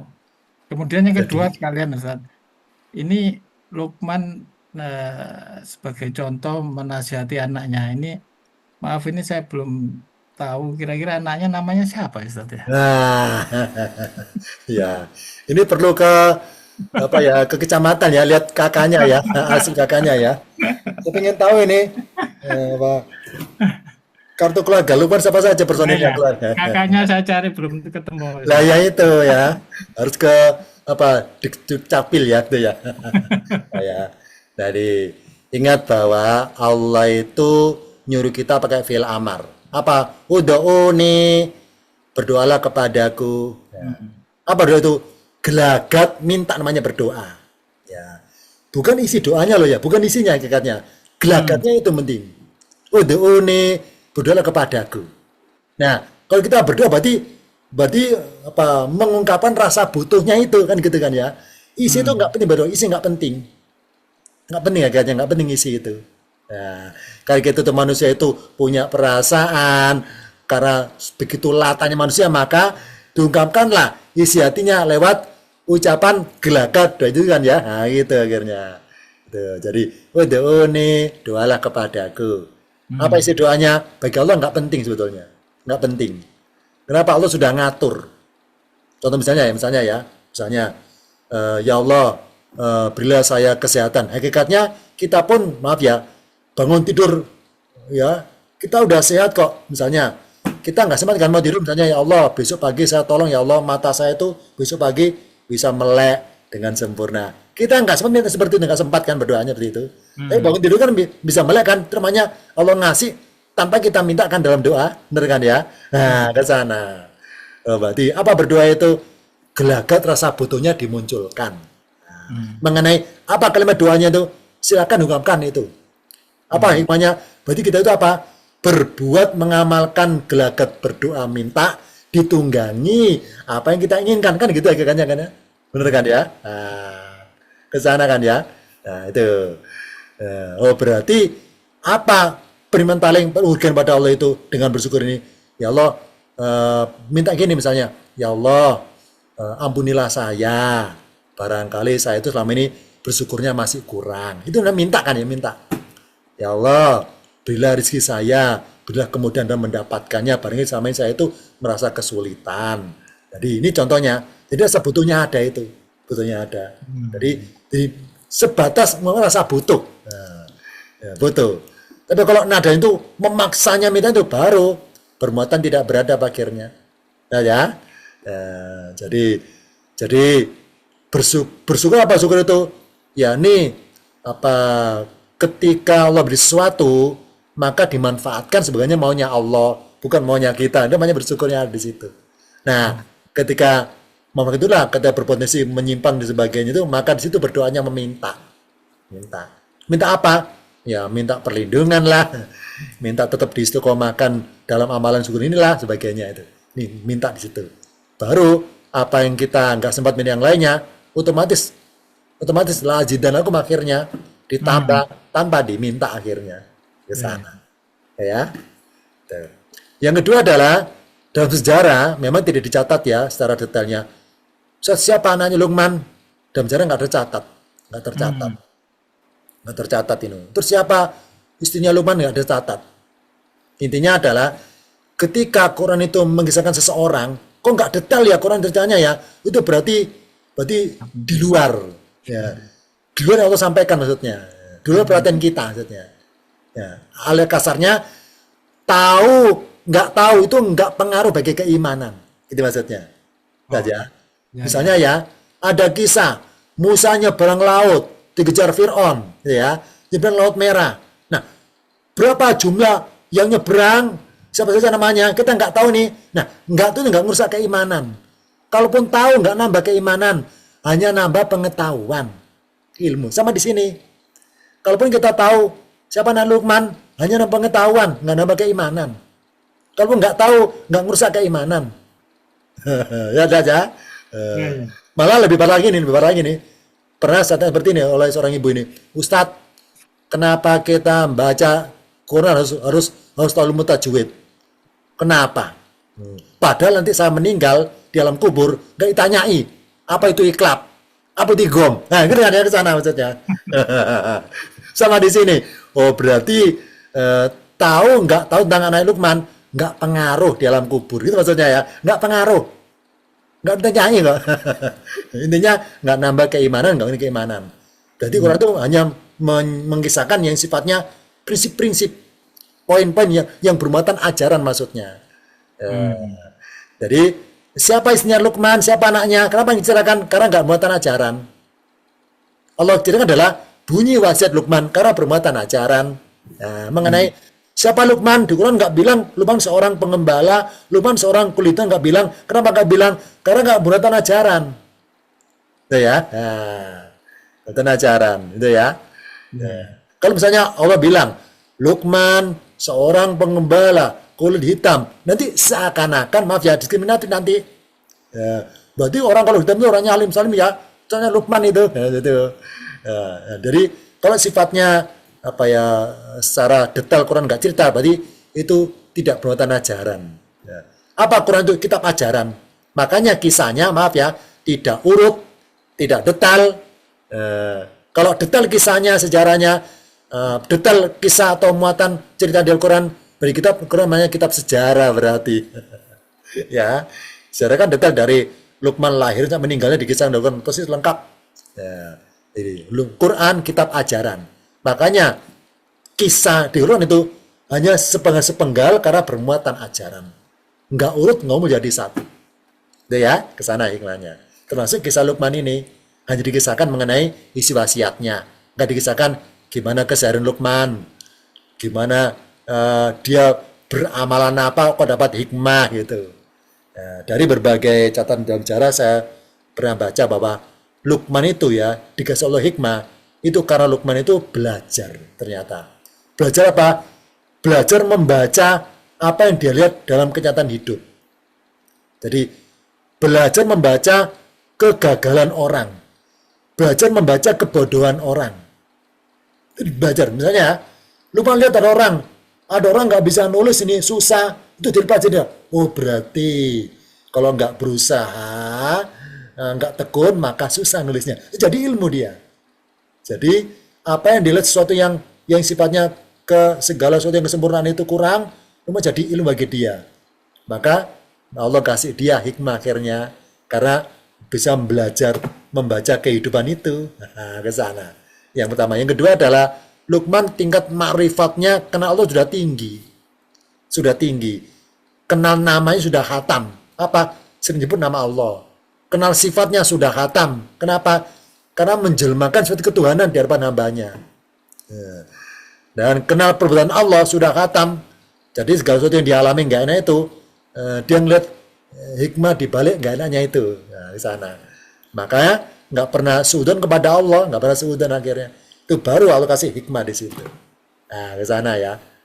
Mari kita seperti Luqman secara personal kita sendiri masing-masing agar apa yang kita ucap pada anak kita itu menjadi membekas. Kita kan menjadi bayangan. Yang terakhir adalah tadi seperti Pak tadi bilang bahwa Ustadz gimana kalau merintah itu bentak-bentak, nyuruh kekerasan. Ini ada tip dari Allah ini kepada kita. Seperti Nabi Musa kepada Fir'aun. Ini ayatnya. Sebentar ya, saya buka dulu ya. Terakhir ini saya buka contoh ayatnya. Ketika Musa menghadapi Fir'aun yang wataknya keras, susah sadarnya, semena-mena, dan sebagainya. Apa Allah bilang itu? Wahai Musa dan Harun, idhaba ila Fir'auna innahu tagha. Dia melampaui batas. Keterlaluan dia itu. Fakulah. Maka katakan kalian berdua lahu kepadanya dengan kaulan layinan, perkataan yang lemah lembut, agar dia Fir'aun itu ya tadakkaru, agar dia tadi ingat kepada Tuhannya, sadar dan menjadi takut. Sama seperti ini. Oh, berarti ketika menghadapi anak yang susah sadarnya, tetap layinan, lemah lembut. Ini Fir'aun adalah sekeras-kerasnya watak. Maaf ya, kalau anak kita kayak Fir'aun, mari niru Musa disuruh Allah dengan layinan lemah lembut. Ya. Kalau dengan lemah lembut, maka akan nyentuh hati dia. Gampang sadarnya nanti. Gimana supaya lemah lembut? Ya personal, omong berdua di luar jam sekolah atau di luar jam pelajaran misalnya. Lah itu dia ngapain? Dia lagi ini kita dekati personal itu. Kayak Musa dengan layinan supaya agar dia wahai Musa ya tadakkaru, ingat Tuhannya, sadar, lemah lembut ya.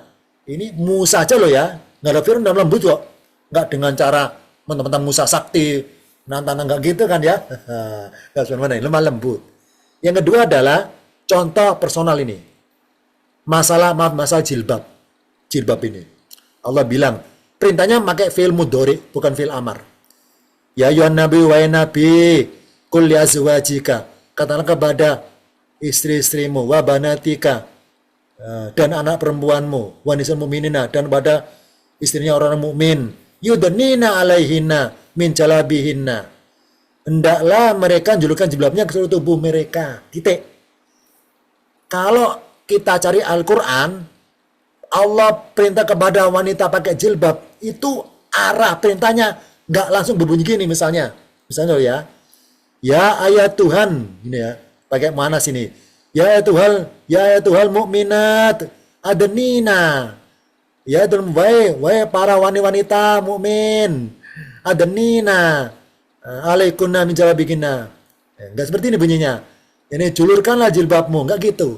Jadi Allah nggak nyuruh langsung kepada perempuan, tapi lewat nabi. Dan kalau perintah sholat, perintah berpuasa, ya dinamanu, langsung pada orang beriman, pada umatnya langsung.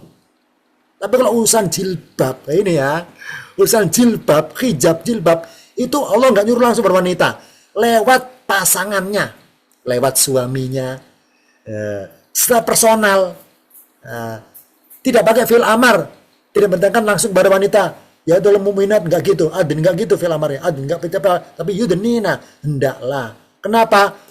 Allah nyerahkan kepada Muhammad agar beliau mengolah sendiri ucapannya. menjadi sendiri waktu yang tepat. Pendekatan secara psikologis kepadanya itu kapan dia sadarnya untuk mau berjilbab, pelan-pelan. Karena nggak semua orang itu langsung mau berjilbab, masalahnya pelan-pelan. Mungkin usia ke-20 belum mau, mungkin ini 30 nanti. Jadi orang tua ngikuti pelan-pelan, pelan-pelan. Maaf ya, jadi jangan misalnya itu Ustadz punya perempuan kok jilbab, hakikatnya kita kan nyalakan Ustadz kan, padahal enggak itu. Ustadz berkali-kali itu ngajarin berjilbab. Ini tadi balik lagi misalnya gini, Nabi aja disuruh usaha sendiri ngolah kata-kata yang mungkin selama ini belum sadar itu ya si anaknya ulama itu berjilbab ini ke sana ya. Jadi kita jangan sudon dulu, masa anaknya Ustadz kok nggak jilbab, jangan gitu kita pikirannya aja gitu. Siapa tahu sampai sudah berusaha berkali Ustadznya itu, cuma anak aja yang belum buka hatinya. Yang kedua, mungkin Ustadznya belum punya kata-kata yang tepat untuk supaya sadarnya itu. Ini ya. Makanya pakai mudhari. Apa mudhari? Terus menerus berbuatnya, ngasih ingatan supaya berjilbab itu terus menerus dan itu waktu yang tepat. Nah ini ya hikmahnya ya. Allah nyuruh berjilbab itu Allah serahkan kepada pasangannya. Kalau lebih tahu karakter adalah pasangannya itu. Ini contoh sederhananya ini. Begitu pula kita sebagai guru kepada murid di sekolah ya seperti itu. Pendekatan personal yang penting ini supaya bisa sadar. Nah, agar bukan tugasnya guru BP saja loh ya.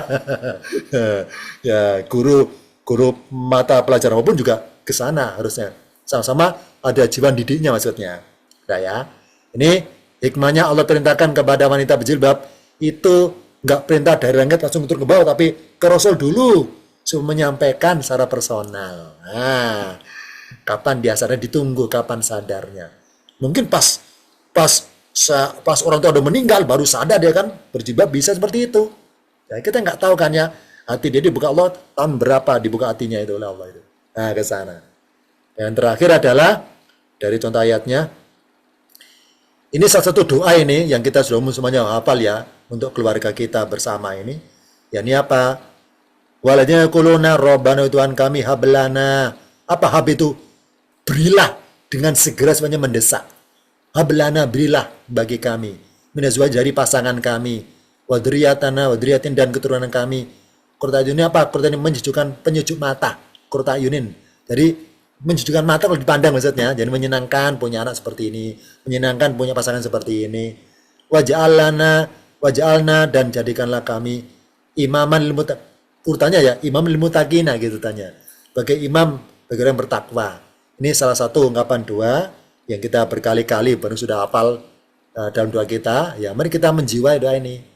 Tapi dengan sujud berdoa ya juga ada usaha secara ikhtiar tadi kepadanya ya personal pendekatannya itu sendiri agar kita seperti Luqman nggak sekedar menasihat juga mencontoh mengajak sebagainya.